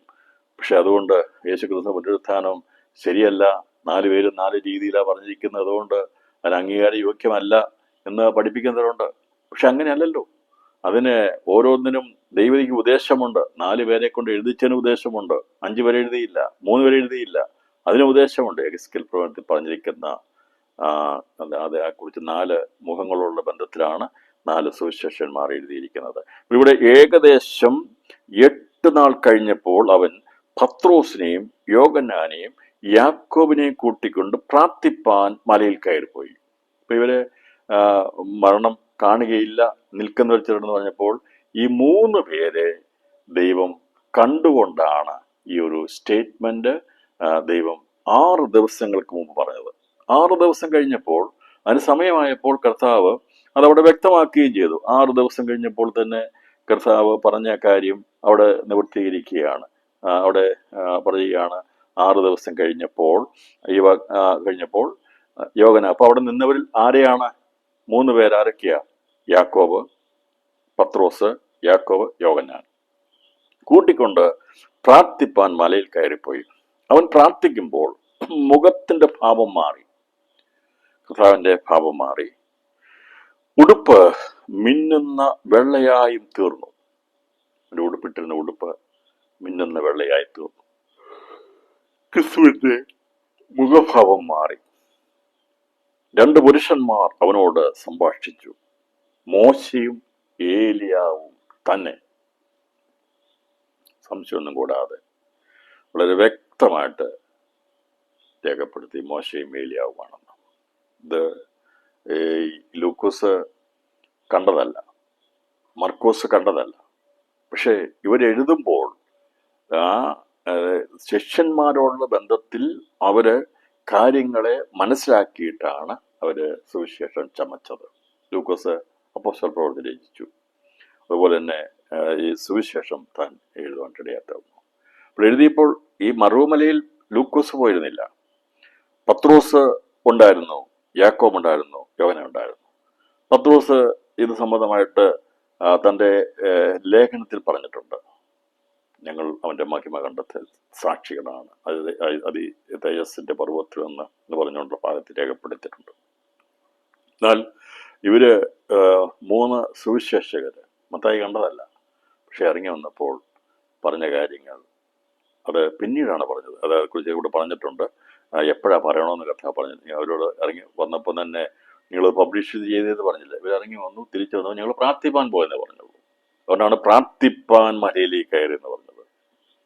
എൻ്റെ ഇനി അത് പറഞ്ഞെങ്കിൽ അത് ഒന്നുകൂടി ഞാനത് പറയാം. കാരണം ഞാനിത് പറഞ്ഞപ്പോൾ അത് ശരിയാണോ, ഇവരിറങ്ങി വന്നപ്പോൾ തന്നെ അങ്ങനെ പറഞ്ഞോ എന്നുള്ളത് ഒന്ന് മനസ്സിലാക്കുന്നത് നന്നായിരിക്കും.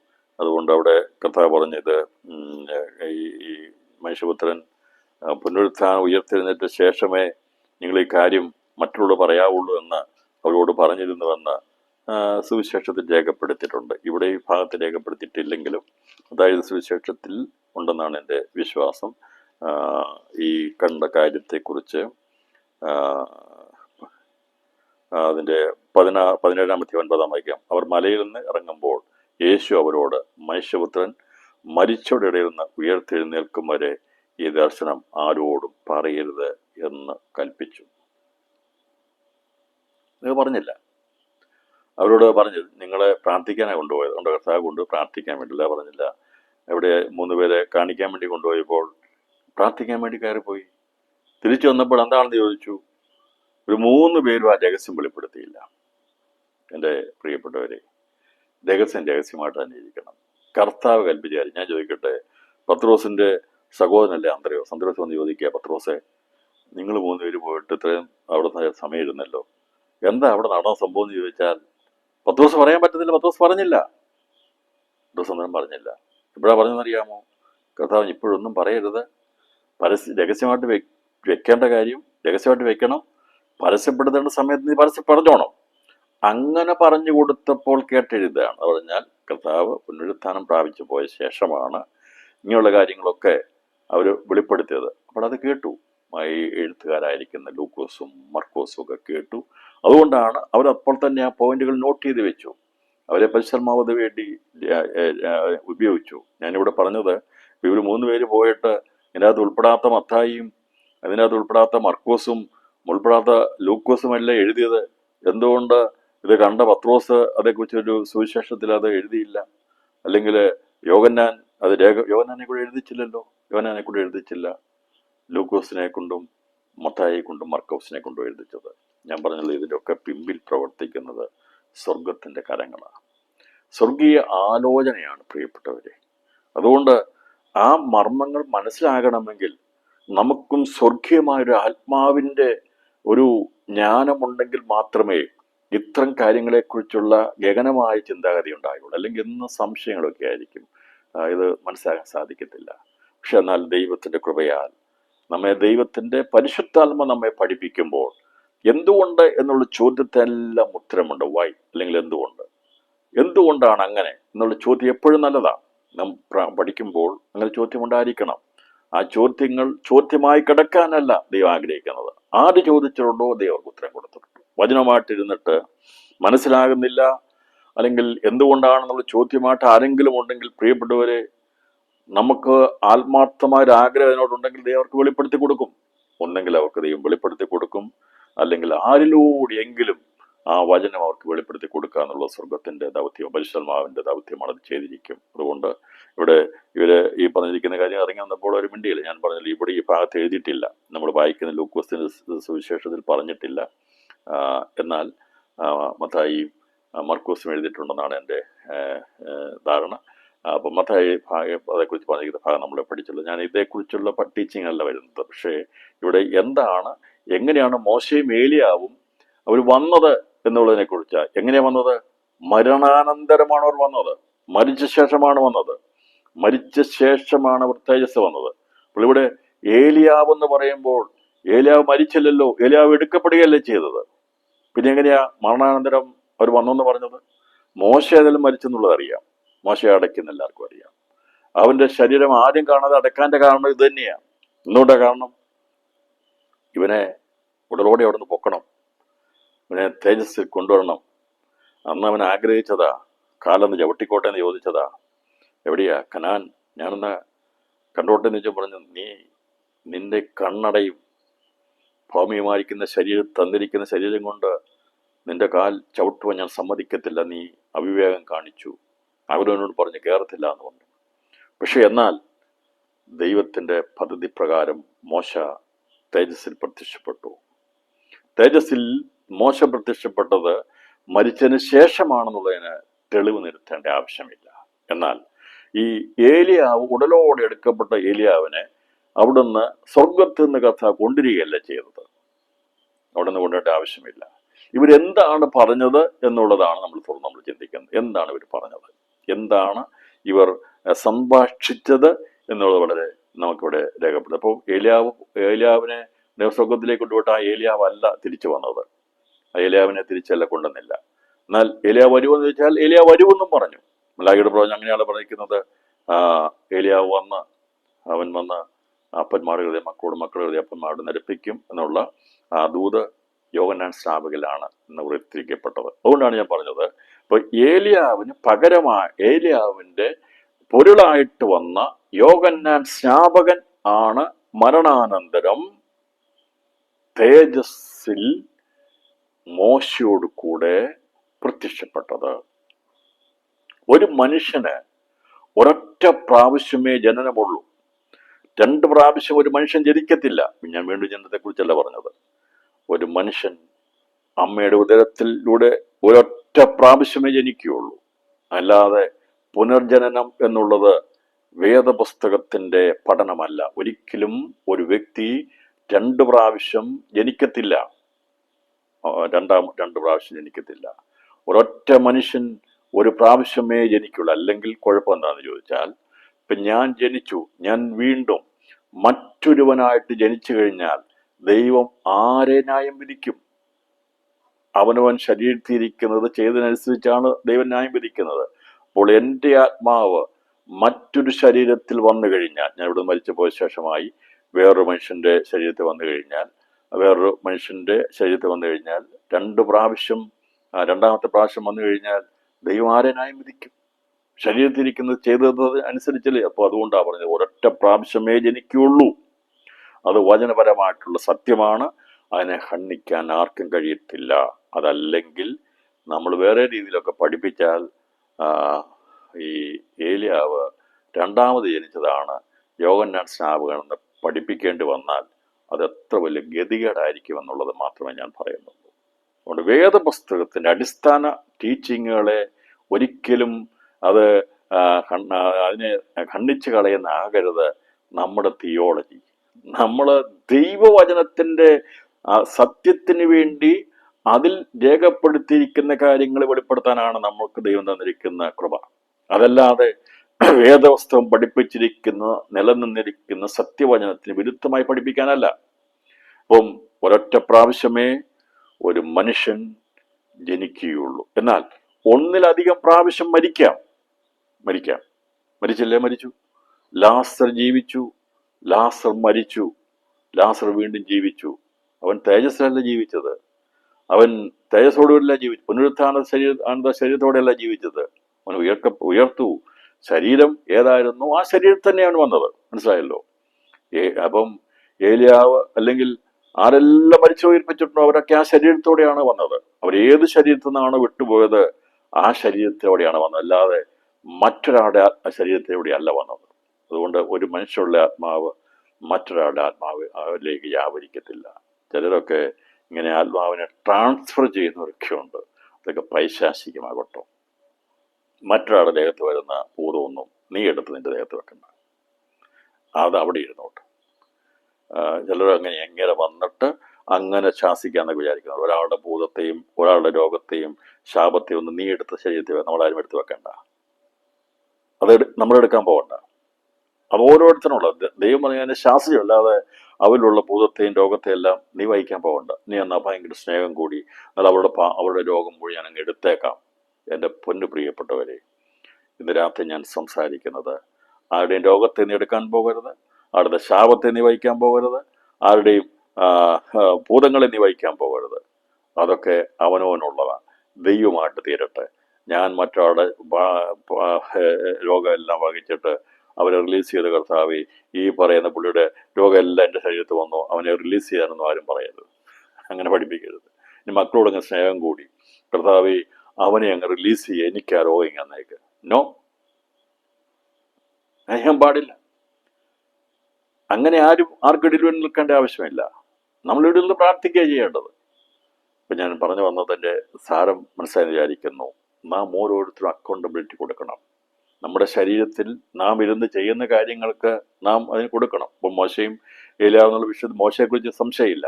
അത് മരിച്ചിരുന്നു, അവനെ അടക്കം ചെയ്തിരുന്നു, അവൻ എന്ത് ചെയ്തു, വെളിയിൽ വന്നു എന്നുള്ളതിന് ഒരു സംശയമാർക്കും ഇല്ല. അവന് അതുകൊണ്ടാണ് കർത്താവ് അടക്കിയിരുന്നത്. അപ്പോൾ അടക്കിയപ്പോൾ അവിടെ സാത്താനെ ഭർസിച്ച് മിണ്ടരുതെന്ന് പറഞ്ഞു. ശരിയാ, മോശയെ അങ്ങനെ അവൻ്റെ ശരീരത്തെക്കുറിച്ച് വാദിച്ചു. കാരണം ഇവനെ കൊണ്ടുവരാനായിട്ട് തടസ്സമുണ്ട്, തേജസ്സിൽ കൊണ്ടുവരാൻ തടസ്സമുണ്ട്.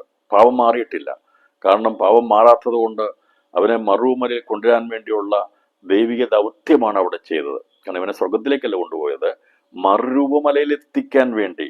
കാരണം ദൈവമല്ലേ പറഞ്ഞിട്ടുള്ളത് നീ ഈ കനാൻ കടക്കയില്ലെന്നുള്ളത്. കനാൻ കടന്നില്ല, ശരീരം കൊണ്ട് കടന്നില്ല. പക്ഷെ അന്ന് പറഞ്ഞ വാക്കുകൾ അതുള്ളത് കൊണ്ട് അതിനെതിരെ വാദിക്കാം സാത്താൻ വാദിച്ചു. സാത്താൻ വാദിക്കും. ദൈവത്തെ അറിയാം. ഈ മോശയെ അവിടുന്ന് കൊണ്ടുവരികയാണെങ്കിൽ, അവൻ്റെ ശരീരത്തെ എടുത്തു വരികയാണെങ്കിൽ അവൻ വാദിക്കും, നീയല്ലേ പറഞ്ഞിരിക്കുന്നത് ഇവൻ കനാനിൽ പ്രവേശിക്കാൻ പാടില്ലെന്നുള്ളത്. പക്ഷേ ദൈവം അവനെ കൊണ്ടുവന്നത് അവൻ്റെ ശരീരത്തോട് ഉയർപ്പിച്ചാൽ കൊണ്ടുവന്നെങ്കിലും തേജസ്സിലാണ് കൊണ്ടുവന്നത്. അപ്പോൾ അവൻ്റെ ശരീരത്തോട് വാദിക്കാതിരിക്കാൻ വേണ്ടി, എവിടാണെന്ന് അറിയാതിരിക്കാൻ വേണ്ടി, എവിടെ അവനെ അടക്കിയെന്നറിയാതിരിക്കാൻ വേണ്ടി അവനെ ദൈവം തന്നെ അടക്കി. അതുകൊണ്ട് ആരും അറിയത്തില്ല അവൻ്റെ സംസ്കാരം അവനെ അടക്കിയത് എവിടെയാണ്, ഇപ്പോഴും അറിയത്തില്ല ആർക്കും. എന്ന് പറഞ്ഞതിൻ്റെ അർത്ഥം അവനെ ദൈവം അടക്കി. ഇവിടെ ആരെല്ലാം പോയിട്ട് അറിഞ്ഞാലും മോശയുടെ ശരീരം കണ്ടുപിടിക്കാൻ പറ്റത്തില്ല. ഇവിടുത്തെ എല്ലാ ശാസ്ത്രജ്ഞന്മാരും കൂടി കളഞ്ഞ് പരിശ്രമിച്ചാലും പറ്റത്തില്ല. ദൈവം അടക്കി. അതിന് ദൈവത്തിന് ഉദ്ദേശമുണ്ടായിരുന്നു. ആ ദൗത്യ സമയത്ത് അത് സംഭവിച്ചു. ഇനി മോശയെക്കുറിച്ച് മാത്രം പറഞ്ഞിട്ട് ഞാൻ എങ്ങനെയാണ് ഏലിയാവ് വന്നതെന്നുള്ളത് തെളിയിക്കാം. ആദ്യമായിട്ട് മോശയെക്കുറിച്ച് നമ്മൾ പഠിക്കാം. മോശ മരിച്ചതിനെക്കുറിച്ച് നമുക്കറിയാം. മോശയുടെ ജീവിതത്തെക്കുറിച്ച് വളരെ വ്യക്തമായ രീതിയിൽ വേദപുസ്തകം രേഖപ്പെടുത്തുന്നുണ്ട്. യേശുക്രിസ്തു ഭൂമിയിൽ വരുന്നതിന് ഏകദേശം 1500 വർഷങ്ങൾക്ക് മുമ്പ് മരിച്ചുപോയ മോശ. രണ്ടാമത്തെ വ്യക്തിയെക്കുറിച്ച് ഞാൻ ഇപ്പോൾ പറയുന്നില്ല, ഞാൻ പറയാം. അപ്പോൾ മോശയുടെ ജനനത്തെക്കുറിച്ചും ജീവകാര്യത്തെക്കുറിച്ചുമുള്ള വിവരണം പുറപ്പാട് പുസ്തകം വളരെ വ്യക്തമായി രേഖപ്പെടും. പിന്നെ വേദപുസ്തകത്തിന്റെ പല ഭാഗങ്ങളിലും ഉദ്ധരിക്കപ്പെട്ടിട്ടുണ്ട്, മോശയെക്കുറിച്ച് കണ്ടിട്ടുണ്ട്. പല സ്ഥലങ്ങളിലും മോശയെക്കുറിച്ച് പറഞ്ഞിട്ടുണ്ട്. മോശയുടെ സങ്കീർത്തനമുണ്ട്, മോശയെക്കുറിച്ച് പുതിയ നിയമത്തിൽ പറഞ്ഞിട്ടുണ്ട്. മോശ മരിച്ചു പോയെങ്കിലും ഇന്നും സംസാരിക്കപ്പെട്ടുകൊണ്ടിരിക്കുക, അല്ലേ? എത്ര ഭാഗ്യകരമായ കാര്യമെന്നറിയാമോ? കർത്താവിന് വേണ്ടി ജീവിച്ച് മരിച്ചു കഴിഞ്ഞാലും നമ്മുടെ പേരുകൾ പറയപ്പെട്ടുകൊണ്ടേയിരിക്കും. അബ്രഹാമിന്റെ പേര് പറയാത്തൊരു ദിവസമുണ്ടോ? ദാനിയേലിന്റെ പേര് പറയാത്തൊരു ദിവസമുണ്ടോ? പത്രോസിന്റെ പേര് പറയാത്തൊരു ദിവസമുണ്ടോ? ഇല്ല. പൗലോസിന്റെ പേര് പറയാത്തൊരു ദിവസമുണ്ടോ? മനുഷ്യരുടെ ഇടയിൽ പറഞ്ഞുകൊണ്ടേയിരിക്കും. അബ്രഹാമിന്റെ, ഇസ്ഹാക്കിന്റെ, യാക്കോബിന്റെ ദൈവമേ എന്ന് പറയുമ്പോൾ അവരൊന്നും അന്നൊരു പക്ഷേ പ്രശസ്തരായിരുന്നില്ല. പക്ഷേ കർത്താവിന് വേണ്ടി ജീവിച്ചാൽ, യേശു കർത്താവിന് വേണ്ടി ജീവിച്ചാൽ, നീ മരിച്ചാലും ജീവിക്കും. മരിച്ചാലും ജീവിക്കും. കഥ പറഞ്ഞു, എന്നിൽ വിശ്വസിക്കുന്നവൻ മരണം കാണുകയില്ല, മരിച്ചാലും അവൻ ജീവിക്കും.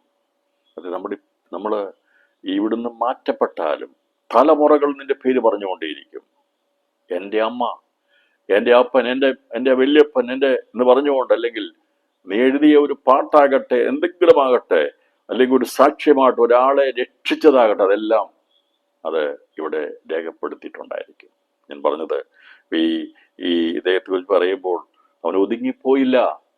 ഫറവോന്റെ മകളുടെ പുത്രനായിട്ടായിരുന്നെങ്കിൽ അവിടുത്തെ ഒരു പിരമിഡിൽ അവൻ ഒതുങ്ങിപ്പോകുമായിരുന്നു. അവിടെ എഴുതി വെക്കും, മോശ ജനിച്ചതിന്റെ വർഷം, മരിച്ചതിന്റെ വർഷം. എല്ലാവരും വേണം പോയി കാണാം. ഈ പിരമിഡ് എല്ലാവരും മറിഞ്ഞു പോയോ, അവിടെ ഉണ്ടോ എന്ന് എനിക്കറിയത്തില്ല, ആരുടെയൊക്കെ പിരമിഡ് ഉണ്ടെന്ന് അറിയത്തില്ല. പക്ഷെ അങ്ങനെ വേണമെങ്കിൽ ചരിത്ര ഫലകത്തിൽ എഴുതി വെക്കാമായിരുന്നു. പക്ഷേ അങ്ങനെ ഒരു പിരമിഡിൽ അവനെ വെക്കാതെ ദൈവം പറഞ്ഞു, നീ ഈ ഒരു പദവിയിൽ മരിക്കേണ്ടവനാ, പക്ഷേ നീ എനിക്ക് വേണ്ടി ഇറങ്ങിയത് കൊണ്ട് ഞാൻ നിന്നെ അടക്കം ചെയ്യും. അതുകൊണ്ടാണ് അവന് പ്രത്യേകമായിരിക്കുന്ന കാര്യങ്ങൾ, ദൗത്യമുണ്ടായിരുന്നു. മരിച്ചു കഴിഞ്ഞ ശേഷവും അവന്റെ ശുശ്രൂഷ തീർന്നു പോയില്ല. ദൈവം അവൻ ആഗ്രഹിച്ചതുപോലെ കനാനിൽ മരണത്തിന് ശേഷം അവനെ തേജസ്സിൽ കൊണ്ടുവന്നു. എങ്ങനെ കൊണ്ടുവന്നത്? മോശ മരിച്ചതിനെ കുറിച്ച് പറഞ്ഞിട്ടുണ്ട്. മോശ ഇവിടെ പറഞ്ഞിരിക്കുന്നവരുടെ ജീവിതത്തെ പറയുമ്പോൾ ദൈവത്തിന്റെ അഗ്നിമയ പ്രമാണം കൈകൊണ്ട് വാങ്ങിയവനാ. പക്ഷേ പ്രമാണം വാങ്ങിയെങ്കിലും ആ പ്രമാണം കൊണ്ട് അവന് നീതികരണം ഉണ്ടായില്ല. അതുകൊണ്ട് നീതികരണം ഉണ്ടാകാത്തത് കൊണ്ടാണ് ശത്രു വാദിച്ചത് ഒരു ശരീരത്തിന് വേണ്ടിയിട്ട്. ഇപ്പം പ്രമാണം കൈകൊണ്ട് വാങ്ങിയ വ്യക്തിയാ, അല്ലെ? ദൈവത്തിന്റെ കരങ്ങളിൽ നിന്ന് പ്രമാണം കൈകൊണ്ട് വാങ്ങി, അഗ്നിമയ പ്രമാണം. തീ കത്തിക്കാളുന്ന പർവ്വതത്തിൽ ചെന്ന് സീനായ പർവ്വതത്തിൽ കയറി അവിടുന്ന് ദൈവത്തോടു കൂടെ സംസാരിച്ച് ദൈവത്തിന്റെ ദൂതൻ പ്രത്യക്ഷപ്പെട്ട് ദൈവത്തിന് പകരമായി അവനോട് സംസാരിച്ചപ്പോൾ അത് അനുഭവിച്ച വ്യക്തിയായിരുന്നു മോശ. അവനെ അത് ഇസ്രായേലിനെ കൊടുത്ത് ന്യായപ്രമാണത്തിന്റെ ആദ്യ പ്രവാചകനാണ് മോശ. ആദ്യ പ്രവാചകൻ. ഇസ്രായേൽ എന്ന രാഷ്ട്രത്തിന്റെ ആദ്യ പ്രവാചകൻ മോശ. അവൻ അതിസൗമ്യനായിരുന്നു. യഹോവ മറപൊരുൾ ഇല്ലാതെ അഭിമുഖീകരിച്ച വ്യക്തിയായിരുന്നു മോശ. ഇസ്രായേലിന്റെ വിമോചനായി 25 ലക്ഷത്തിലധികം ജനത്തെ 40 വർഷം നേതൃത്വ നിരയിൽ നിന്ന് നയിച്ചവനായിരുന്നു മോശ. ചെറിയൊരു ദൗത്യമല്ല കൊടുത്തത്. റവാന്റെ കൊട്ടാരത്തിൽ കൊണ്ടുവിട്ടിട്ട് അവിടുത്തെ മിസ്രൈമിയ മന്ത്രവാദികളടങ്ങുന്ന ഒരു രാഷ്ട്രത്തെ ഭരിക്കാൻ വേണ്ടി ഒരു ഫറവനായിട്ടിരിക്കാനല്ല ദൈവം കണ്ടത്. അവൻ ജനിച്ചു വീണ ആ കാലഘട്ടത്തിൽ ദൈവനെ കണ്ടിരുന്നു. പ്രതികൂലങ്ങളുള്ള ഒരു കാലഘട്ടത്തിൽ ഒരു ആൺകുഞ്ഞു പോലും ജീവിച്ചിരിക്കാൻ ഒരു സാധ്യതയുമില്ലാത്ത സമയത്ത് അവൻ ജനിച്ചു വീണെങ്കിൽ, എല്ലാ സാധ്യതകളും മങ്ങുമ്പോഴും ദൈവം ഓരോ കാലഘട്ടത്തിലും ഓരോരുത്തരെ ഉപയോഗിക്കാൻ വേണ്ടി മരണത്തിന്റെ വക്രത്വം ദൈവം വെളിയിൽ കൊണ്ടുവരും. ദൈവം പ്ലാൻ ചെയ്തിരിക്കും, നിറവേറ്റപ്പെടും. അതെ, മോശ ജനിച്ചപ്പോൾ അവൻ സുന്ദരനായിരുന്നു.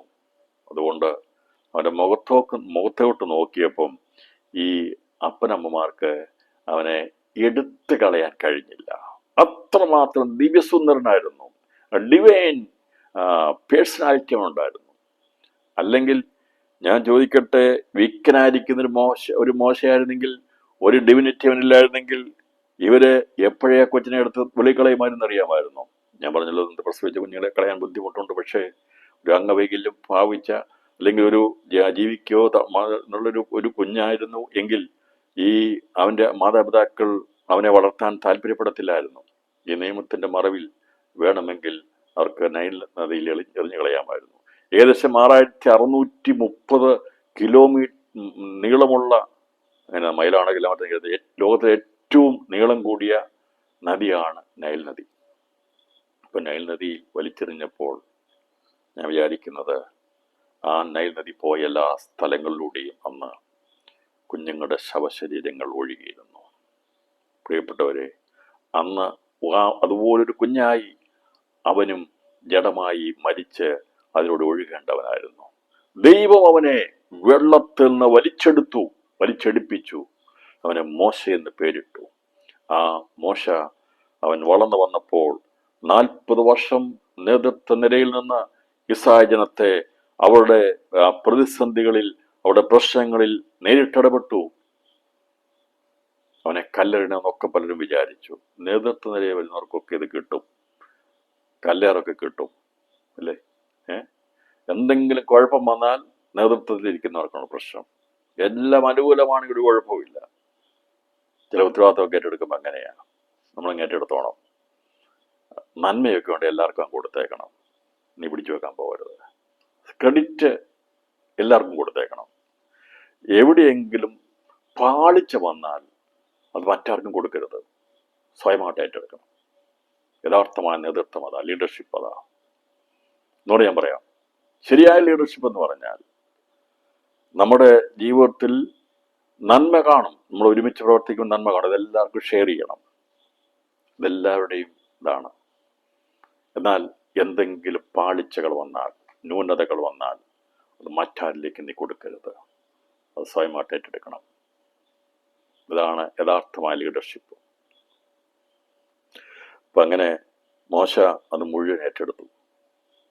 നന്മ വന്നപ്പോൾ എല്ലാവരും ഒരുമിച്ച് സന്തോഷിച്ചു. തിരിച്ചടികൾ വന്നപ്പോൾ അവനത് മുഴുവൻ ഏറ്റെടുത്തു. പക്ഷേ ചില പ്രത്യേക സന്ദർഭങ്ങളിൽ ദൈവത്തിൽ നിന്ന് അകന്നു പോകുന്ന നിലവാരം വന്നപ്പോൾ അവൻ പൊട്ടിത്തെറിച്ചു. പ്രിയപ്പെട്ടവരെ, ചില സന്ദർഭങ്ങളിൽ നമുക്കും മൗനത വഴിയേണ്ടതായിട്ട് വരും. ചില സന്ദർഭങ്ങളിൽ നാം ശബ്ദമുയർത്താനായിട്ട് വരും. അത് വേണം. സൗമ്യനാന്ന് പറഞ്ഞ് മിണ്ടായിരിക്കുകയല്ല. ചില സമയങ്ങളിൽ നാം ശബ്ദിച്ചേ മതിയാകുള്ളൂ എന്ന് ദൈവത്തിൻ്റെ ഉദ്ദേശമാണ്. ഇത് ചെയ്തേ പറ്റുകയുള്ളൂ. അല്ലാതെ അവിടെ എല്ലാം ഉണ്ടായിരുന്ന മൗനമായി സൗമ്യനായിട്ടിരുന്നൊരു കാര്യമൊന്നുമില്ല. എവിടെയാണോ അനീതി വരുന്നത്, അത് വിരുദ്ധമായി വരുന്നത്, ദൈവത്തിന് വിരുദ്ധമായി നിൽക്കുന്നത്, അവിടെ ശക്തമായിട്ട് എഴുന്നേൽക്കണം. മോശപ്പെട്ടത് വെച്ചിട്ടുണ്ട്. അതിലേക്ക് പോകുന്നില്ല. അപ്പം ഇങ്ങനെ അതിസമൻ യഹോവ മറുപൊരുൾ കൂടാതെ അഭിമുഖമായി സംസാരിച്ച വ്യക്തി ഇസ്രായേലിന്റെ വിമോചകനായി 225 ലക്ഷത്തിലധികം ആൾക്കാരെ നയിച്ചുകൊണ്ട് പോവുക. ഞാൻ പലപ്പോഴും ദൈവം വിചാരിച്ചിട്ട് ഒരു കുടുംബത്തെ നിയന്ത്രിക്കാൻ ബുദ്ധിമുട്ടാണ്. 2 മക്കളുണ്ടെങ്കിൽ മതി. നമുക്കെന്ത് അല്ലേ? ഇന്നത്തെ കാലത്ത് എന്ത് കഷ്ടപ്പാടും പ്രയാസവും, എത്ര പ്രയാസമാണ് അല്ലേ? 2 മക്കളുണ്ടായി കഴിഞ്ഞാൽ 3, 4, 5 ഞാൻ ഒരു കുടുംബത്തെ തന്നെ കൊണ്ടുപോകാനുള്ള പ്രാരാബ്ദം എത്ര വലുതാ! എത്ര കണ്ണുനീര് കരച്ചിലും ഭാരവുമാണ്, പ്രയാസമാണ്. പക്ഷേ 25 ലക്ഷത്തെയും കൂടെ കർത്താവ് ഇവൻ്റെ കൊടുത്തു. എന്നിട്ട് പറഞ്ഞു, ഞാൻ നിനക്ക് കൃപയങ്ങനെ തന്നേക്കാന്ന് പറഞ്ഞു, ഇവരെ വഹിക്കാനായിട്ട്. അതാണ് ആവശ്യം. സ്തോത്രം. ദൈവം ഒരുവനെ വെറുതെ ഭാരം ഏൽപ്പിക്കത്തില്ല. അതുകൊണ്ടാണ് അവൻ്റെ കൃപ. ദൈവം അവൻ പറഞ്ഞു, എനിക്കിത് ഭാരമാന്ന് പറഞ്ഞപ്പോൾ കർത്താവ്, നീ വേറെ കുറച്ച് പേരെ അവിടെ എടുത്തു വെച്ചോ, 70 പേരെ എടുത്തോളാൻ പറഞ്ഞു, എഴുതി വെച്ചോ. എന്നിട്ട് അവർക്ക് പ്രത്യേക കൃപ കൊടുത്തില്ല. മോശയിൽ പകർന്ന ആത്മാവിനെ എടുത്ത് അവർ കൊടുത്തെന്നാണ് പറഞ്ഞത്. അതിന്റെ അർത്ഥം മോശയെ കൊണ്ട് തന്നെ ചെയ്യിപ്പിക്കാനാ ദൈവന്റെ മേൽ പകർന്ന അഭിഷേകം. സ്തോത്രം. അതുകൊണ്ട് നമുക്കൊരു ലീഡർഷിപ്പ് തരുന്നുണ്ടെങ്കിൽ, ദൈവികമായിരിക്കുന്ന ശുശ്രൂഷ തരുന്നുണ്ടെങ്കിൽ, അതിന് മുമ്പായി ദൈവം അതിനാവശ്യമായ കൃപ പകർന്നിരിക്കും. ചഞ്ചലപ്പെട്ടു പോകരുത്, ഭാരപ്പെട്ടു പോകരുത്. ആ ശുശ്രൂഷ നിർവഹിക്കാൻ, അല്ലെങ്കിൽ അവിടെ കടന്നു ചെന്ന് അത് ചെയ്യുവാനായിട്ട് മനുഷ്യനാൽ കഴിയത്തില്ല. പക്ഷെ എന്നാൽ ദൈവം അതിനുള്ള കൃപ പകർന്നിരിക്കും. ഇപ്പം മോശയുടെ മേൽ ദൈവം ആ ആ അവിടെ അവൻ തീ കത്തിക്കാണെന്ന് കണ്ടപ്പോൾ മുൾപ്പടർപ്പ് ബന്ധുപോകാതിരിക്കുന്ന അതിശയം കാണാൻ വേണ്ടി ചെന്നപ്പോൾ തന്നെ ദൈവം അവന്റെ മേൽ ദിവ്യമായിരിക്കുന്ന ശക്തി കൊടുത്തിരുന്നു. അവനെ ദൈവം ബലപ്പെടുത്തിയിരുന്നു. ദൈവം അവനെ നിയോഗിച്ചയച്ചു. രാത്രിയിലും പ്രിയപ്പെട്ടവരെ, നമ്മൾ എത്ര ബലഹീനരാണെങ്കിലും ഒരുപക്ഷെ സംസാരിക്കാൻ കഴിയത്തില്ലായിരിക്കാം, ഒരുപക്ഷെ 4 വാക്ക് പറയാൻ കഴിയത്തില്ലായിരിക്കാം. എന്ന് രാത്രി ഞാൻ പറയട്ടെ, ദൈവം നമ്മളെ അഭിഷേകം ചെയ്താൽ എത്ര മണിക്കൂർ വേണേലും നിനക്ക് സംസാരിക്കാം. ദൈവം നമ്മെ അഭിഷേകം ചെയ്തു കഴിഞ്ഞാൽ നമുക്ക് എത്ര മണിക്കൂർ വേണേലും യേശുവിനെ കുറിച്ച് സംസാരിക്കാം. അതുകൊണ്ട് ദൈവത്തിന്റെ അഭിഷേകം ലഭിച്ച മോശ അത് നിർവഹിച്ചു. അങ്ങനെ ഇങ്ങനെ ധാരാളം വിശേഷതകൾ, പ്രത്യേകതകൾ നമുക്ക് മോശയെക്കുറിച്ച് പറയാനുണ്ട്. എന്നാൽ അതൊന്നും വിശദീകരിക്കാനല്ല ഇന്ന് രാത്രി ഞാൻ ഇരിക്കുന്ന വിഷയം. എന്താണെന്ന് പറയുമ്പോൾ മോശ ആരാണെന്ന് മനസ്സിലാക്കണം. പിന്നെ എങ്ങനെയാണ് അവനെ ഇവിടെ കൊണ്ടുവന്നതിന്റെ ഉദ്ദേശം എന്ന് പറഞ്ഞാൽ, അത്രമാത്രം കഷ്ടപ്പെട്ടിട്ടും ഒരൊറ്റ തെറ്റ് ചെയ്തു. ഞാൻ നിങ്ങൾക്ക് വെള്ളം തരുമോന്ന് ചോദിച്ചു. അവൻ വിചാരിച്ച് ഈ പാറയോട് പറയാൻ പറഞ്ഞെന്ന്. ഞാനത് വെച്ച് പോകുന്നില്ല. പോയി കഴിഞ്ഞാൽ പിന്നെ അതങ്ങ് സംസാരിച്ച് പോകണം. അവിവേകം പറഞ്ഞു, ഞാൻ നിങ്ങൾക്ക് വെള്ളം തരുമെന്ന് വെച്ച് 2 പ്രാവശ്യം അടിച്ചു. ഒറ്റ പ്രാവശ്യം അടിക്കപ്പെടാൻ പറ്റുള്ളൂ. യേശു ഒരിക്കൽ മാത്രമാണ് അടിക്കപ്പെട്ടത്. ഒരു പ്രാവശ്യമേ അവൻ കഷ്ടം സഹിക്കാൻ. അതാണ് മോശ ചെയ്ത തെറ്റായിട്ട് സ്വർഗം കണക്കാക്കിയത്. വചനത്തിന് മാറ്റം വരുത്താൻ പാടില്ല. ഒരൊറ്റ പ്രാവശ്യം അവൻ അടിക്കപ്പെടണം. ഒറ്റ പ്രാവശ്യമേ കഷ്ടം സഹിക്കാൻ പാടുള്ളൂ. ആ പാറ ക്രിസ്തുവാ, അടിക്കപ്പെട്ട പാറ ക്രിസ്തുവാ. അതുകൊണ്ടാണ് അവരനുഗമിച്ച പാറ ക്രിസ്തുവായിരുന്നു. 2 പ്രാവശ്യം അവിവേകം കൊണ്ട് അടിച്ചപ്പോൾ വരാനുള്ള ഭാവിയുള്ള ബന്ധത്തിൽ, ക്രിസ്തുവിനുള്ള ബന്ധത്തിൽ, നിറവേറപ്പെട്ട കാര്യത്തിൽ വിരുദ്ധത കാണിച്ചതുകൊണ്ട് ദൈവം പറഞ്ഞു, നീ കയറത്തില്ല, ഞാൻ അവിടെ ചെല്ലത്തില്ല എന്ന് പറഞ്ഞു. പിന്നെ കേണ് വീണ് അപേക്ഷിച്ചു. ഒന്ന് കണ്ടോട്ടെ എന്ന് ചോദിച്ചു. പറഞ്ഞു, ബിസ്കയുടെ കൊടിമൂടി നിന്ന് കണ്ടോളാൻ പറഞ്ഞു. പക്ഷെ അങ്ങനെ കണ്ടിട്ട് അവൻ മരിച്ചെങ്കിലും ദൈവം അവന്റെ ശരീരത്തെ എഴുന്നേൽപ്പിച്ചു. അവനെ തേജസ്സിൽ ദൈവം ഞാൻ വിശ്വസിക്കുന്ന താബോർ മലയിൽ ദൈവം കൊണ്ടുവന്നു. ഞാൻ പറയുന്നത് തെറ്റാണെങ്കിൽ തിരുത്തണം. താബോർ മലയാണെന്നാണ് എൻ്റെ വിശ്വാസം. താബോർ മലയിൽ കൊണ്ടുവന്നു. മറുമല എന്ന് പറയുന്നത് താബോർ മലയാണെന്നാണ്. ഞാനതേക്കുറിച്ച് അത്രയും ഡീറ്റെയിൽ ആയിട്ടുള്ള ചരിത്രപരമായിട്ടുള്ള മലകളെക്കുറിച്ചൊന്നും പഠിച്ചിട്ടില്ല. എൻ്റെ ഒരു അറിവനുസരിച്ചാണ് ഞാൻ പറയുന്നത്. താബോർ മലയിൽ അവനെ കൊണ്ടുവന്നു. താബോരും ഹെർമോനും ഒക്കെ ആനന്ദിക്കട്ടെന്നൊക്കെ പറയുന്നത് ഇതോടുള്ള ബന്ധത്തില്ല. എൻ്റെ പ്രിയപ്പെട്ടവരെ, യേശുവിൻ്റെ പാദസ്പർശനം ഏറ്റിരിക്കുന്ന താബോരും ഹെർമോനും ഒക്കെ ആനന്ദിക്കാതിരിക്കാൻ കഴിയുമോ? നിശ്ചയമായിട്ടും ആനന്ദിക്കും. സിയോൻ പർവ്വതം, ഹെർമോൻ, അതുപോലെ തന്നെ താബോരും ഹെർമോനും ഒക്കെ ആനന്ദിക്കട്ടെന്ന് സങ്കീർത്തനം രേഖപ്പെടുത്തിയപ്പോൾ ഇതിൻ്റെയൊക്കെ നിഴലാണ്, അല്ലെങ്കിൽ അന്ന് സംഭവിക്കാൻ പോകുന്ന കാര്യങ്ങളെക്കുറിച്ച് അവിടെ രേഖപ്പെടുത്തിയിരിക്കുന്നത്. സങ്കീർത്തനം വളരെയധികം പഠിക്കേണ്ട വിഷയമാകട്ടോ. സങ്കീർത്തനത്തെക്കുറിച്ച് നമ്മൾ ഒരുപാട് പഠിക്കേണ്ടതായിട്ടുണ്ട്. സങ്കീർത്തനം പഠിച്ചു കഴിഞ്ഞാൽ നിത്യതയെക്കുറിച്ചുള്ള, കർത്താവിനെക്കുറിച്ചുള്ള, ദൈവത്തെക്കുറിച്ച് നമ്മൾ പഠിക്കുന്ന ഒരുപാട് കാര്യങ്ങളുടെ രഹസ്യം. എനിക്ക് ഈ സങ്കീർത്തനം ചിലരും പറയും, സങ്കീർത്തനം എന്നും വായിച്ചത് എന്തിനാ പ്രബോധിപ്പിക്കുന്നതൊക്കെ ചോദിക്കും. വേണം, വായിക്കണം. അതിൻ്റെ അകത്ത് ക്രിസ്തുവിനെ കുറിച്ചാണ് പറഞ്ഞിരിക്കുന്നത്. ഏത് വചനം എടുത്ത് പ്രസംഗിച്ചാലും എൻ്റെ അതിൽ നമുക്ക് കർത്താവിനെ കാണാൻ സാധിക്കും, യേശുവിനെ കാണാൻ സാധിക്കും. അപ്പോൾ ഇവിടെ ഇങ്ങനെ മോശ ശുശ്രൂഷയുടെ അവസാനത്തിൽ അവൻ്റെ മരണത്തെ കുറിച്ച് യഹോവ അവനോട് നേരിട്ട് സംസാരിച്ചിരുന്നു. നേരിട്ട് പറഞ്ഞു. അതിന് പ്രകാരം 120-ാമത്തെ വയസ്സിൽ മോശയുടെ ജീവിതം 40 വയസ്സിൻ്റെ 3 ഘട്ടങ്ങളാണ്. 40 വയസ്സ്, ജനിച്ച ശേഷം 40 വയസ്സ് വരെ ഫറവോന്റെ കൊട്ടാരത്തിൽ, 40 വർഷം വരെ മരുഭൂമിയിൽ, 40 വർഷം ശുശ്രൂഷയിൽ. 120 സംവത്സരം. യഹോവയുടെ വചനപ്രകാരം മോവാബ് ദേശത്തുള്ള നെബോ പർവ്വതത്തിലെ പിസ്ക കൊടുമുടിയിൽ കയറി അവിടെ വെച്ച് മരിച്ചു. കാരണം എന്നറിയാം, തൻ്റെ ജനത്തോട് ചേരുകയും ചെയ്തു. പിസ്ക കൊടുമുടിയിൽ കയറി കാണാം, കനാൻ ദേശം മുഴുവൻ കാണാം. ഞാൻ പിസ്ക കൊടുമുടി കണ്ടിട്ടില്ല. പക്ഷേ മോശ പറഞ്ഞു, മോശേ, നിനക്കൊരാഗ്രഹമുണ്ടായിരുന്നല്ലോ, പാലും തേനും ഒഴുകുന്ന വാഗ്ദത്ത നാടായിരിക്കുന്ന കനാൻ കാണണമെന്ന്. നീ ആ ജനത്തെ അവിടെ എത്തിക്കുമെന്നുള്ളതായിരുന്നു എൻ്റെയും ആഗ്രഹം. പക്ഷേ നീ മറുതലിച്ചതുകൊണ്ട്, തെറ്റ് കാണിച്ചുകൊണ്ട് യോശുവ കൊണ്ടുപോകുമെന്ന് പറഞ്ഞ് അവനെ അവിടുന്ന് പറഞ്ഞു, നെബോ പർവ്വതത്തിൽ കയറിക്കോളാൻ പറഞ്ഞു.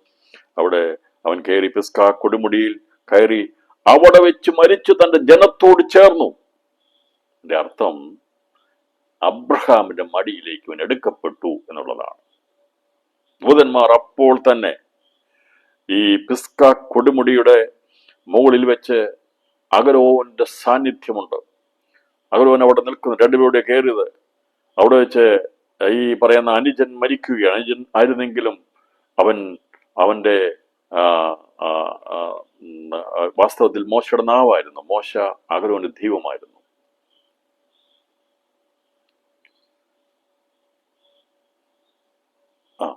അപ്പോൾ ഇദ്ദേഹം ഈ മോശ എന്ന അതിസൗമ്യനായിരിക്കും ദൈവം ഉപയോഗിച്ച മോശ മരിക്കുന്ന സമയത്ത് ഇത് മുഴുവൻ കണ്ടുകൊണ്ട് നിൽക്കുകയാണ് അഗരോൻ. അങ്ങനെ അത് അഗരോന്റെ മരണമാണ് മോശ കാണുന്നത്. ഞാനത് പറഞ്ഞ തെറ്റിപ്പോയി, സോറി. മോശ അത് 90 സംഖ്യത്തിന്റെ ഇച്ചോണ്ട് ബന്ധത്തിലാണ് ഞാൻ പറഞ്ഞു വന്നത്. അപ്പം മോശയുടെ മരണം ആരും കണ്ടില്ല. ഞാൻ പറഞ്ഞത് തെറ്റിപ്പോയി. ഞാൻ എൻ്റെ മൊബൈല് കൈതൊട്ട് ഒന്ന് അത് മാറിപ്പോയി. അപ്പോഴത്തേന് അതിൻ്റെ ശ്രദ്ധ മാറിപ്പോയി. അതുകൊണ്ടാണ് അത് ചില മാറ്റം വന്നത്. അത് ശ്രദ്ധിക്കണം. മോശയുടെ മരണം ആരും കണ്ടില്ല, മോശ മാത്രമേ ഉണ്ടായിരുന്നുള്ളൂ. പക്ഷേ അഗരോന്റെ മരണം മോശ കണ്ടിരുന്നു. ഹോർ പർവ്വതത്തിൽ കയറി ഇവർ രണ്ടുപേരുടെ കയറിയപ്പോൾ മോശ അഗരോന്റെ മരണം കണ്ടു. അവിടെ അടക്കം ചെയ്യേണ്ടത് അടക്കം ചെയ്തിട്ട് അവൻ വസ്ത്രമെല്ലാം എടുത്തുകൊണ്ട് താഴോട്ട് പോകുന്നു. കാരണം മഹാപുരോഹിതന്റെ വസ്ത്രം തലമുറയ്ക്ക് കൈമാറണം, അടുത്ത മഹാപുരോഹിതന് കൊടുക്കണം. അപ്പോൾ അവനെ അടക്കം ചെയ്തപ്പോൾ 90 സങ്കീർത്തനമാണ് അദ്ദേഹം അവിടെ വെച്ച് രചിച്ചെന്നാണ് നമുക്ക് 90 സങ്കീർത്തനത്തെ കുറിച്ച് പറഞ്ഞിരിക്കുന്നത്. മോശ എഴുതിയ സങ്കീർത്തനം. ഇവിടെ മോശയുടെ മരണം ആരും കണ്ടില്ല. കാരണം കണ്ടിരുന്ന ആഗ്രഹം ഇറങ്ങിയെന്ന് പറഞ്ഞാൽ ഇന്നടത്താ കുഴിച്ചിട്ടെന്ന് പറഞ്ഞാൽ അവിടെ ആരെയും കൊണ്ടുപോയില്ല. ഞാൻ പറഞ്ഞത് തെറ്റാണ്, അത് തെറ്റിപ്പോയി. അത് സദ്യം തിരുത്തണമെന്ന് ഓർപ്പിക്കുന്നു. കർത്താവ് സഹായിക്കട്ടെ. ഓക്കെ. അപ്പൊ ഇവിടെ ഈ 104 വയസ്സിൽ പിസ്ക കൊടുമുടിയിൽ ദൈവം പറഞ്ഞു, നീ കയറിക്കോ. മോശയ്ക്ക് മുമ്പായിട്ട് തന്നെ അഗരോൻ മരിച്ചിരുന്നു. അഗരോൻ മരിച്ചപ്പോൾ തന്നെ പറഞ്ഞു, നീയും അധികം താമസിയാതെ മരിക്കും, നിന്റെ ജനത്തോട് ചേരുന്നു പറഞ്ഞു. അപ്പോൾ മരിച്ചപ്പോൾ ദൈവത്തിന്റെ ദൂതന്മാർ വന്ന് ഈ മോശയുടെ ആത്മാവിനെ ഉടൻ തന്നെ അബ്രഹാമിന്റെ മടിയിലേക്ക് കൊണ്ടുപോയി. അല്ലാതെ ഇനി മോശ ഇവിടെ വരാനുള്ളതാണ്, പ്രത്യക്ഷപ്പെടാനുള്ളത്, അതുകൊണ്ട് അവന്റെ ആത്മാവ് ഇങ്ങനെ പരന്ന് കിടന്നോട്ടെന്ന് കർത്താവ് പറഞ്ഞില്ല. അവന്റെ ആത്മാവിന് സ്വർഗത്തിലേക്ക് കൊണ്ടുപോയിട്ടില്ല. എവിടേക്കാ പോയത്? മരിച്ച് തൻ്റെ ജനത്തോട് ചേരുകയും ചെയ്തു. മോശയുടെ മണ്ഡലത്തെക്കുറിച്ച് രേഖപ്പെടുത്തിയിരിക്കുന്നത് ദൈവവെള്ളപ്പടകൾ നമുക്ക് കാണാൻ സാധിക്കുന്ന സംഖ്യാപുസ്തകത്തിലാണ്. സംഖ്യാപുസ്തകം 27 12 13 വാക്യങ്ങൾ പറയുന്നത്, അബാരീം മലയിൽ കയറി ഞാൻ ഇസ്രായേൽ മക്കൾക്ക് കൊടുത്തിരിക്കുന്ന ദേശം നോക്കുക. അത് കണ്ട ശേഷം നിന്റെ സഹോദരനായ അഹരോനെ പോലെ നീയും നിന്റെ ജനത്തോട് ചേരും. അല്ലാതെ മരിച്ചു കഴിഞ്ഞിട്ട് നിന്നെ മാത്രം ഞാൻ പ്രത്യേകമായിട്ട് എവിടെയും കൊണ്ടു വെച്ചോളാം നിന്റെ ആത്മാവിനോ. ശരീരം ഞാൻ വെക്കും, പക്ഷേ നിന്റെ ആത്മാവ് പോകേണ്ടത് മരിച്ചു കഴിഞ്ഞാൽ പോകേണ്ട നിലയിലേക്ക് പോകുള്ളൂ.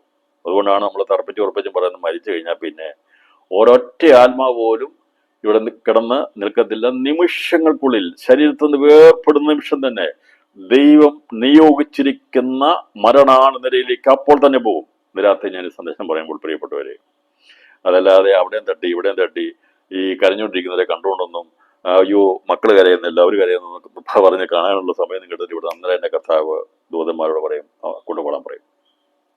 മോശ മരിച്ചപ്പോൾ തന്നെ മോശയുടെ ആത്മാവിനെ അപ്പോൾ തന്നെ ദൈവത്തിന് ദൂതന്മാർ അബ്രഹാമിന്റെ മടിയിലേക്ക് കൊണ്ടുപോയി അവനെ അവിടെയാക്കി. അതാണ് സംഖ്യാപുസ്തകം 27 അധ്യായം 12 13 വാക്യങ്ങൾ വായിക്കുമ്പോൾ നമുക്ക് മനസ്സിലാക്കിയെടുക്കാൻ കാണുന്ന സാധ്യത. നമുക്ക് വചനം പിന്നെ ഇസ്രായേൽമക്കൾക്ക് വേണ്ടി അതിന്റെ 31 അധ്യായം 2 വാക്യത്തിൽ പറഞ്ഞിട്ടുണ്ട്, മറ്റേ മണ്ഡലത്തിന്റെ സമയത്തെ കുറിച്ച് പറയുക. നീ ചേരുമെന്ന് പറഞ്ഞിട്ട് പറയുക, നീ മരിക്കുന്നതിന് മുമ്പ് ചില കാര്യങ്ങൾ കൂടി ചെയ്യാനുണ്ട് കേട്ടോ, അതിനെ കൊണ്ട് ജയിപ്പിക്കാൻ എനിക്ക് അതുണ്ട്. മരിക്കുന്നതിന് മുമ്പായിട്ട് പറഞ്ഞു നീ മരിച്ചു ചേരും. ഈ പറഞ്ഞു കഴിഞ്ഞപ്പോൾ തന്നെ മോശ അപ്പം തന്നെ വടിയൊക്കെ താഴെ വെച്ച് കരഞ്ഞുകൊണ്ടിരിക്കുകയാണ് ചെയ്തത്. അല്ല, എന്താ എത്ര പേടി അല്ലേ? എന്താ എത്ര പേടി? ദൈവം ഈ ലോകത്ത് നിന്ന് മാറ്റപ്പെട്ട് കർത്താവ് പറയുന്ന സമയത്ത് ദൈവം ഉദ്ദേശിച്ചിരിക്കുന്ന നിലയിലേക്ക് പോകാൻ എന്താ അത്ര പേടി? എന്താ? മോശ വടി താഴെ വെച്ചില്ല പറഞ്ഞാൽ മോശ ദുഃഖിച്ചൊന്നും ഇരുന്നില്ല. പറഞ്ഞു നിന്നെ കൊണ്ട് ചില ശുശ്രൂഷ ചെയ്യുകയാണുണ്ട്. ഇസ്രായേൽ മക്കൾക്ക് വേണ്ടി മിഥ്യാനോട് പ്രതികാരം നടത്തുക. അതിനുശേഷം നീ നിന്റെ ജനത്തോട് ചേർന്ന് പറഞ്ഞു. സംഖ്യാപുസ്തകം 31 വാക്യം. ആവർത്തന പുസ്തകം 31:14 യഹോവ മോശയോട് നീ മരിപ്പാനുള്ള സമയം അടുത്തിരിക്കുന്നു. അത് ചെയ്ത് കഴിഞ്ഞപ്പോൾ പറഞ്ഞു സമയം എടുത്തു കേട്ടോ, നിന്റെ നിര്യാണ കാലം അടുത്തിരിക്കുന്നു. ആവർത്തന പുസ്തകം 32:49-50 വാക്യങ്ങൾ പറഞ്ഞിരിക്കുന്നത് നീ യെരിഹോവിനെതിരെ മോവാബ് ദേശത്തുള്ള യാബാരീം പർവ്വതത്തിൽ നെബോ മലമുകളിൽ കയറി ഞാൻ ഇസ്രായേൽ മക്കൾക്ക് കൊടുക്കുന്ന അവകാശമായ കനാൻ ദേശത്തെ നോക്കിക്കാണുക. രാത്രി പ്രിയപ്പെട്ടവരെ, ദൈവം എത്ര സ്നേഹമുള്ളവനാണെന്നറിയാമോ? അവന്റെ ജീവിതത്തിന്റെ ആഗ്രഹത്തെ, നല്ല ആഗ്രഹത്തെ ദൈവം സാധിപ്പിച്ചു കൊടുത്തു. നമ്മുടെ കർത്താവ് സ്നേഹവാനാണ്. നമ്മ എത്രമാത്രം തെറ്റ് ചെയ്താലും നമ്മുടെ ഹൃദയത്തിലെ ആഗ്രഹങ്ങളെ ദൈവം മറന്നു കളയത്തില്ല. ഞാൻ ആ ദേശം അത് കണ്ടോട്ടെ എന്ന് കേണപേക്ഷിച്ചു. കർത്താവ് പറഞ്ഞു നീ കാണത്തില്ല, നീ പോകത്തില്ല എന്ന് പറഞ്ഞു. പക്ഷെ ദൈവം പറഞ്ഞു നീ മരിക്കുന്നതിനും നിന്റെ ആഗ്രഹം ഞാൻ സാധിപ്പിക്കാൻ പോകുക. രാത്രി എത്ര പേർ വിശ്വസിക്കുന്നു? ഞാൻ ഈ സന്ദേശം അവസാനിപ്പിക്കാൻ പോകുക. സമയം തീരുന്നതുകൊണ്ട് എനിക്ക് ഇത് മുഴുവനും കുറേ സമയം എടുത്ത് സംസാരിക്കണമെന്ന് ആഗ്രഹമുണ്ട്. പക്ഷേ നമ്മുടെ സമയം ഒരുപാടായി കഴിഞ്ഞാൽ അത് പ്രയാസമാണല്ലോ. നമ്മൾ യൂട്യൂബിലിടുമ്പോൾ ഇത്രയും വലിയ സന്ദേശം കേൾക്കാൻ വലിയ ബുദ്ധിമുട്ടായിരിക്കുന്ന ആൾക്കാർക്കൊക്കെ ഷോർട്ട് മെസ്സേജാണ് വേണ്ടത്. ഞാൻ കഴിഞ്ഞ ദിവസം ഇതൊക്കെ നോക്കി വായിച്ചത് കണ്ടു. ഈ സുവിശേഷത്തിൻ്റെ സവിശേഷത എന്താണെന്ന് പറഞ്ഞപ്പോൾ അതിൻ്റെ അകത്ത് വളരെ കുറച്ച് ആൾക്കാരെ കണ്ടുള്ളൂ, നോക്കിയുള്ളൂ. അത് ആർക്കും കാര്യമായിട്ട് പോകാൻ. പക്ഷേ മറ്റുള്ള ക്യാപ്ഷനൊക്കെ വളരെ പെട്ടെന്ന് ആൾക്കാർ നോക്കുന്നത്. മരിച്ചു കഴിഞ്ഞാൽ എന്താണ് സംഭവിക്കുന്നത്, ഉടനെ സംഭവിക്കുന്നത് എന്താണ്, എങ്ങോട്ടാണ് പോകുന്നത്, ഇപ്പോഴത്തെ നിലകളാണ്, അതൊക്കെ കാണാൻ താല്പര്യം കുറച്ച് പേർക്കൊക്കെ ഉണ്ട്. ഇനി ക്യാപ്ഷൻ കുറച്ചും കൂടി ഒക്കെ ഒന്ന് മാറ്റിയിട്ട് പൊലിപ്പിച്ചൊക്കെ കുറച്ചൊക്കെ രീതിയിലിടാമെങ്കിൽ കുറച്ചുകൂടെ കാണും. മോശ ഉണ്ടോ, മോശ മരിച്ചോ, 2500 പേര് കണ്ടു, 2500 പേരോളം കണ്ടത് മോശയെക്കുറിച്ച് പറഞ്ഞ കാര്യമാണ്. പറഞ്ഞ കാര്യം ഒരുപാട് പേര് കണ്ടിട്ടുണ്ട്. ഇങ്ങനെയുള്ള യഥാർത്ഥമായിട്ടുള്ള കാര്യങ്ങളൊക്കെ നമ്മൾ ഷെയർ ചെയ്ത് കഴിഞ്ഞാൽ ആൾക്കാർ കാണത്തില്ല, കേൾക്കത്തില്ല. ഇനിയിപ്പോൾ അതിനെ കുറ്റം പറയും. ഇത്രയും ദീർഘമായ മെസ്സേജൊക്കെ എങ്ങനെ കേൾക്കാൻ പറ്റും? കുറച്ചെല്ലാം പഠിപ്പിക്കുക, കുറച്ചോ കൂടുതലോ എന്നുള്ള ദൈവമാണ് നിശ്ചയിക്കുന്നത്. ദൈവനോട് പറഞ്ഞുകൊണ്ടിരിക്കുക, ഞാനത് പറയുന്നു. പിന്നെ നമ്മൾ ഇത് പഠിപ്പിക്കുന്നത് മുഴുവൻ പഠിപ്പിക്കണ്ടേ? ഇപ്പം എനിക്ക് വേണമെങ്കിൽ പെട്ടെന്ന് ഇത് പറഞ്ഞ് തീർക്കാം. പക്ഷേ ഇതിൻ്റെ ഉള്ളടക്കം മനസ്സിലാക്കി കൊണ്ടുപോകുന്നത് മോശയെ അടക്കം ചെയ്ത ദൈവമാണെങ്കിലും അവൻ്റെ ശരീരം അവൻ്റെ ആത്മാവിട്ടപ്പോൾ അവൻ്റെ ആത്മാവിനെ ദൈവം അബ്രഹാമിൻ്റെ മടിയിലേക്കാണ് കൊണ്ടുപോയത് എന്നുള്ള വെളിപ്പെടുത്താൻ വേണ്ടി ഘട്ടം ഘട്ടമായി ദൈവം അവനോട് സംസാരിച്ച കാര്യങ്ങളെക്കുറിച്ചാണ് വെളിപ്പെടുത്തി നമുക്കിവിടെ ഇത് കാണുന്നത്. നീ യെരിഹോവിനെതിരെ മോവാബ് ദേശത്തുള്ള യാബാരീം പർവ്വതത്തിൽ നെബോ മലമുകളിൽ കയറി ഞാൻ ഇസ്രായേൽ മക്കൾക്ക് കൊടുക്കുന്ന അവകാശമായ കനാൻ ദേശത്തെ നോക്കിക്കാണുക. എൻ്റെ സഹോദരനായ അഹരോൻ ഖോർ പർവ്വതത്തിൽ വെച്ച് മരിച്ച് തൻ്റെ ജനത്തോട് ചേർന്നതുപോലെ നീ കയറുന്ന പർവ്വതത്തിൽ വെച്ച് നീയും മരിച്ച് നിന്റെ ജനത്തോട് ചേരും. ആവർത്തന പുസ്തകം 32:49-50 വാക്യങ്ങൾ. മോശ എഴുതിയ ബൈബിളിലെ ആദ്യത്തെ 5 ഗ്രന്ഥങ്ങളിൽ അവസാന പുസ്തകമായ ആവർത്തന പുസ്തകം എഴുതി അവസാനിപ്പിച്ചിരിക്കുന്നത് ദൈവപുരുഷനായ മോശയുടെ മരണത്തെക്കുറിച്ചുള്ള വിവരണത്തോടെയാണ്. 5 പുസ്തകങ്ങൾ ദൈവനെ കൂടെ എഴുതിച്ചു. ഒന്ന് നമുക്കറിയാം, മോശയുടെ പഞ്ചഗ്രന്ഥങ്ങൾ എന്നുള്ള രീതി നമ്മൾ പഠിക്കുമ്പോൾ കാണാൻ സാധിക്കുന്നത്, നമുക്കിവിടെ കാണാൻ സാധിക്കുന്നുണ്ട് 5 ഗ്രന്ഥങ്ങൾ. ഉൽപ്പത്തി പുസ്തകം അത് എഴുതി, പുറപ്പാട് എഴുതി, ലേവ്യ, സംഖ്യ, ആവർത്തനം, ഇത് മാത്രമല്ല സങ്കീർത്തനം എഴുതിയിട്ടുണ്ട്. പുസ്തകങ്ങളുടെ ബന്ധത്തിൽ 5 പുസ്തകങ്ങൾ. എന്നാൽ അവിടെ കൊണ്ട് തീർന്നില്ല. സങ്കീർത്തനത്തിനകത്തും ചില ഭാഗങ്ങളുണ്ട്. എന്നാൽ ഉൽപ്പത്തിയും പുറപ്പാടും സംഖ്യാപുസ്തകവും ലേവ്യ പുസ്തകവും ആവർത്തന പുസ്തകവും മോശ എഴുതി. ആദ്യത്തെ 5 പുസ്തകങ്ങൾ, പഞ്ചഗ്രന്ഥങ്ങൾ. പിന്നീട് സങ്കീർത്തനങ്ങളിൽ മോശയുടെ സങ്കീർത്തനങ്ങളുണ്ട്. അപ്പം 5 ഗ്രന്ഥങ്ങളും സങ്കീർത്തനങ്ങളിലെ ചില ഭാഗങ്ങളും എഴുതുവാൻ ദൈവനെ ഉപയോഗിച്ചു. നമ്മൾ ആലോചിച്ച് നോക്ക്, ഇത്രയും ആൾക്കാരെയും കൊണ്ടൊക്കെ നടന്ന് ഇത്രയും ഉത്തരവാദിത്വം ഉണ്ടായിരുന്നെങ്കിലും എപ്പോഴാണ് ഇത്രയും പുസ്തകമൊക്കെ എഴുതിയത് നമുക്ക്, അല്ലേ? നമുക്ക് ദൈവം ഒരുവനെ കൃപ കൊടുത്തു കഴിഞ്ഞാൽ അതൊക്കെ സാധിക്കുമെന്നേ. ആലോചിച്ച് നോക്കി, എത്രയും തിരക്കിൻ്റെ ഇടയിലും ഈ മരിക്കുന്നതിന് മുമ്പായിട്ട് 5 ഗ്രന്ഥങ്ങൾ പോയി അവിടെ സിനായ് പർവ്വതത്തിൽ പോയി ഒക്കെ ഇരുന്നപ്പോൾ എല്ലാം കാണിച്ചു കൊടുത്തു, എല്ലാം കുറിച്ചു വെച്ചു, എല്ലാം കുറിച്ചു വെച്ചോളാൻ പറഞ്ഞു. അപ്പോൾ ആ കുറിച്ചു വെച്ചതിനകത്ത് ദൈവത്തിന് ആലയം ഉണ്ടാക്കുന്നതിനെ കുറിച്ചുള്ള കാഴ്ചപ്പാട് കൊടുത്തു, അതുപോലെ സൃഷ്ടിയെക്കുറിച്ചുള്ള കാഴ്ചപ്പാട് കൊടുത്തു. ദൈവം ഒരു മനുഷ്യന്റെ മനോമുഖരത്തിൽ ഇടപെട്ട് കഴിയുമ്പോൾ, സർവശക്തനായ ദൈവത്തിന്റെ ജ്ഞാനം ഒരുവനിലേക്ക് പകർന്നു കഴിയുമ്പോൾ, അതുവരെയും അവനെ കൊണ്ട് അസാധ്യമായ കാര്യങ്ങളെ വെളിപ്പെടുത്തുവാൻ, അവൻ രേഖപ്പെടുത്തുവാൻ, എങ്ങനെ എഴുതണം, എന്തെഴുതണം എന്നൊക്കെയുള്ള കാഴ്ചപ്പാട് ദൈവം കൊടുക്കുവാൻ ഇടയായിത്തീരും. അപ്പം അങ്ങനെ അവൻ രേഖപ്പെടുത്തിയിരിക്കുന്ന ആവർത്തനം 34 മോശയല്ല, അതിൻ്റെ അവസാന ഭാഗം എഴുതിയിരിക്കുന്നത്. യഹോവയുടെ ദാസനായ മോശ യഹോവയുടെ വചനപ്രകാരം അവിടെ മോവാബ് ദേശത്ത് വെച്ച് മരിച്ചു. അവനെ മോവാബ് ദേശത്ത് ബേത്പെയോരിനെതിരെയുള്ള താഴ്വരയിൽ അടക്കി. എങ്കിലും ഇന്നുവരെയും അവന്റെ ശവക്കുഴിയുടെ സ്ഥലം ആരും അറിയുന്നില്ല. ആവർത്തനം 34:5 മുതൽ 6 ഭാഗം. അവന്റെ ശവക്കുഴിയുടെ സ്ഥലം ആരും അറിയുന്നില്ല. ഇന്ന സ്ഥലത്താണെന്നും പറഞ്ഞിട്ടുണ്ട്. മോവാബ് ദേശത്ത് ബേത്പെയോരിനെതിരെയുള്ള താഴ്വരയിൽ അടക്കി. മരിച്ചത് എവിടെ വെച്ചാ മരിച്ചത് പർവ്വതത്തിന് മുകളിൽ വെച്ചാ മരിച്ചത്, അല്ലേ? പർവ്വതത്തിൽ, അഭാര്യ പർവ്വത്തിൽ അവിടെ വെച്ച് സഹോദരനായ അവരും പർവ്വതത്തിൽ മരിച്ചതിന്റെ അടുത്ത് വന്ന പോലെ നീ കയറുന്ന പർവ്വതത്തിൽ വെച്ച് നീയും മരിച്ചതിന്റെ അടുത്തോട് നെബോ പർവ്വതത്തിൽ വെച്ച് മരിച്ചു. നെബോ അത് പറഞ്ഞ് പിസ്ക കൊടുമുടിയിൽ വെച്ച് അവൻ മരിച്ചു. അബാരി പർവ്വതത്തിൽ പിസ്ക കൊടുമുടിയുള്ള ബന്ധത്തിലാണ് ഇവിടെ പറഞ്ഞിരിക്കുന്നത്. പിസ്ക കൊടുമുടിയുടെ ബന്ധത്തിൽ കയറി ഇവിടെ കാണുക. മരിച്ചത് പർവ്വതത്തിന് മുകളിൽ വെച്ചാ, പക്ഷെ അവിടെ അടക്കം ചെയ്തില്ല. അവിടുന്ന് ആ ഡെഡ് ബോഡി ദൈവം എന്ത് ചെയ്തു? ദൈവത്തിന്റെ കൽപ്പനയാൽ ഈ പറയുന്ന ബോഡി അവിടുന്ന് കൊണ്ടുപോയി താഴ്വരയിൽ അടക്കി. ഇങ്ങനെയാണ് ബൈബിൾ പറയുന്നത്. പക്ഷേ നമ്മുടെ പലപ്പോഴും ധരിക്കുന്നത് അവിടെ അടയ്ക്കുന്ന അല്ല. അതുകൊണ്ടാണ് ഡെഡ് ബോഡി ക്യാരി ചെയ്ത് ഓടുന്നത്. ദൈവത്തിന്റെ ഇത് സംഭവം നടക്കുന്ന സമയത്തൊക്കെ ഈ സാത്താനും അവന്റെ സൈന്യം ഇങ്ങനെ ചുറ്റും ഒട്ടം കറങ്ങിക്കൊണ്ടിരിക്കുക, അവന് നോക്കിക്കൊണ്ടിരിക്കുക എവിടെയാ അടക്കാൻ പോകുന്നത് എന്തൊക്കെയാണെന്നുള്ളത്. ഇപ്പം വന്നപ്പം അവനെ ശാസിച്ചു വിട്ടു, സ്പർശിച്ചകറ്റി. മീഖായേൽ സ്പർശിച്ച് അകറ്റി. മീഖായേലിനോട് പറഞ്ഞു, എൻ്റെ ദാസനായിരിക്കുന്ന മോശയുടെ ശരീരം നീ അടക്കണം. രാത്രി ഞാൻ സന്ദേശം അവസാനിപ്പിക്കുക. അവനെ അടക്കിയെങ്കിലും ഇന്ന് വരെയും അവന്റെ ശവക്കളുടെ സ്ഥലം ആരും അറിയുന്നില്ല.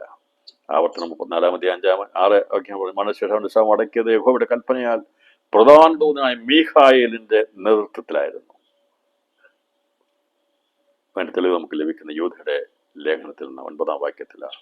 എന്നാൽ പ്രധാന ദൂതനായ മീഖായേൽ മോശയുടെ ശരീരത്തെക്കുറിച്ച് പിശാചിനോട് തർക്കിച്ച് വാദിക്കുമ്പോൾ ഒരു ദൂഷണവിധി ഉച്ചരിപ്പാൻ തുനിയാതെ കർത്താവ് നിന്നെ ഭർസിക്കട്ടെ എന്ന് പറഞ്ഞതേയുള്ളൂ. ഇപ്പം ഏകദേശം 1500 വർഷങ്ങൾക്ക് ശേഷം മോശ താബോർ മലയിൽ തേജസ്സിൽ പ്രത്യക്ഷപ്പെട്ടിരുന്നത് കൊണ്ടാണ് യഹോവയാം ദൈവം അതീവ രഹസ്യമായി മോശയുടെ ശരീരം മറവ് ചെയ്യുന്നുള്ളത് വ്യക്തമാണ്. ഇന്ന് രാത്രി സന്ദേശം ഞാൻ മോശയെക്കുറിച്ച് മാത്രമേ പറയുന്നുള്ളൂ. അപ്പോൾ മോശ എങ്ങനെയാണ് അവിടുന്ന് വന്നതെന്ന് ചോദിച്ചാൽ ഇന്ന് രാത്രി ഞാൻ പറഞ്ഞ് അവസാനിപ്പിക്കാം. അതിനുശേഷമായി ദൈവം വെച്ചാൽ നാളത്തെ ക്ലാസ്സിൽ എങ്ങനെയാണ് ഏലിയാവായി നിഴലായി വന്ന യോഹന്നാൻ സ്നാപകൻ എങ്ങനെ മരണശേഷം അവൻ തേജസ്സിൽ പ്രത്യക്ഷപ്പെട്ടു എന്നുള്ളതിനെ കുറിച്ച് നാളെ നമ്മൾ ചിന്തിക്കും. ഇന്ന് രാത്രി ഇത് ഞാൻ പറഞ്ഞ് അവസാനിപ്പിക്കാം. മോശ മരിച്ചതിനെ കുറിച്ചുള്ള വളരെ വ്യക്തിപരമായ കാര്യങ്ങൾ, വളരെ വിശദമായ കാര്യങ്ങൾ വേദത്തിൽ രേഖപ്പെടുത്തിയിട്ടുണ്ട്. അവന്റെ ബോഡി സംസ്കരിക്കാൻ വേണ്ടി മീഖായേൽ ഇറങ്ങി വന്നു. അതിന്റെ അർത്ഥം തൻ്റെ ഭക്തനായിരിക്കുന്ന ഈ മോശയെ ഇങ്ങനെ കൊണ്ടുപോയി അവിടെ മരിക്കേണ്ട സമയമായപ്പോൾ ഇവനറിയാമായിരുന്നു ഇതൊരു പ്രത്യേക മരണമാണ്. അതുകൊണ്ട് അവൻ വാച്ച് ചെയ്യാൻ വേണ്ടി അവൻ്റെ ദൂതന്മാരവരെല്ലാം അവിടെ സംഘടിച്ചു നിന്നു. കാരണം ദൈവത്തിൻ്റെ ദാസന്മാർ മരിക്കുന്ന സമയത്ത് സാത്താൻ അറിയാം അതിൻ്റെ പുറകിൽ ഒരു രഹസ്യമുണ്ടെന്നുള്ളത്. പക്ഷെ ഇന്ന് രാത്രിയിൽ നമ്മെ അടക്കുന്നത് എവിടെയാണെങ്കിലും അവനറിയാമെങ്കിലും നമ്മെ ഉയർപ്പിക്കാൻ വേണ്ടി നമ്മളിൽ ദൈവത്തിൻ്റെ കൃപ പകർന്നിട്ടുണ്ട്. പഴയ നിയമത്തിൽ പാപത്തിന് പരിഹാരം വരാത്തത് കൊണ്ടാണ്, അങ്ങനെ ഒരു ക്രമീകരണം നടക്കാത്തത് കൊണ്ടാണ് അവനെ പ്രത്യേകമായിട്ട് അടക്കിയത്. കാരണം യേശു കർത്താവ് മരിക്കുന്നതിന് മുമ്പ് ഇവനെ പൊക്കിക്കൊണ്ടുവരണം. താഴ്വീതിയിൽ അടക്കപ്പെട്ട ഈ മോശയുടെ ശരീരത്തെ അവന്റെ പാപം പരിഹരിക്കപ്പെട്ടിരുന്നില്ല. പക്ഷേ എന്നാൽ അവനെ തേജസ്സിൽ കൊണ്ടുവരാൻ വേണ്ടി അവന്റെ ശരീരത്തോട് വാദിക്കാതിരിക്കാൻ വേണ്ടി ദൈവം എന്ത് ചെയ്തു? അവനെ അടക്കം ചെയ്തു. ദൈവത്തിന്റെ മറുമലയിൽ ദൈവം വന്ന് പ്രത്യക്ഷപ്പെട്ടപ്പോൾ മോശയുടെ ആത്മാവിനെ അവിടുന്ന് അബ്രഹാമിന്റെ മടിയിൽ നിന്ന് ദൈവത്തിന്റെ ആജ്ഞയാൽ അത് വെളിയിൽ വന്നു. അവിടുന്ന് പുറപ്പെട്ട് ആ താഴ്വരയിൽ ആരുമറിയാതെ രഹസ്യമായി മീഖായിൽ അടക്കം ചെയ്ത ശരീരത്തിലേക്ക് ആത്മാവ് പ്രവേശിച്ചു. അവിടുന്ന് ആ താഴ്വരയിൽ നിന്ന്, ആ ശവക്കുഴിയിൽ നിന്ന് അവൻ ഉയർത്തെഴുന്നേറ്റു. അവന് തേജസ്സിന്റെ ആ ശക്തി കൊടുത്തുകൊണ്ട് അവനെ ഒരു മേഘത്തിന്റെ മറവിൽ അവനെ ദൈവം താബോർ മലയിൽ കൊണ്ടുവന്നു.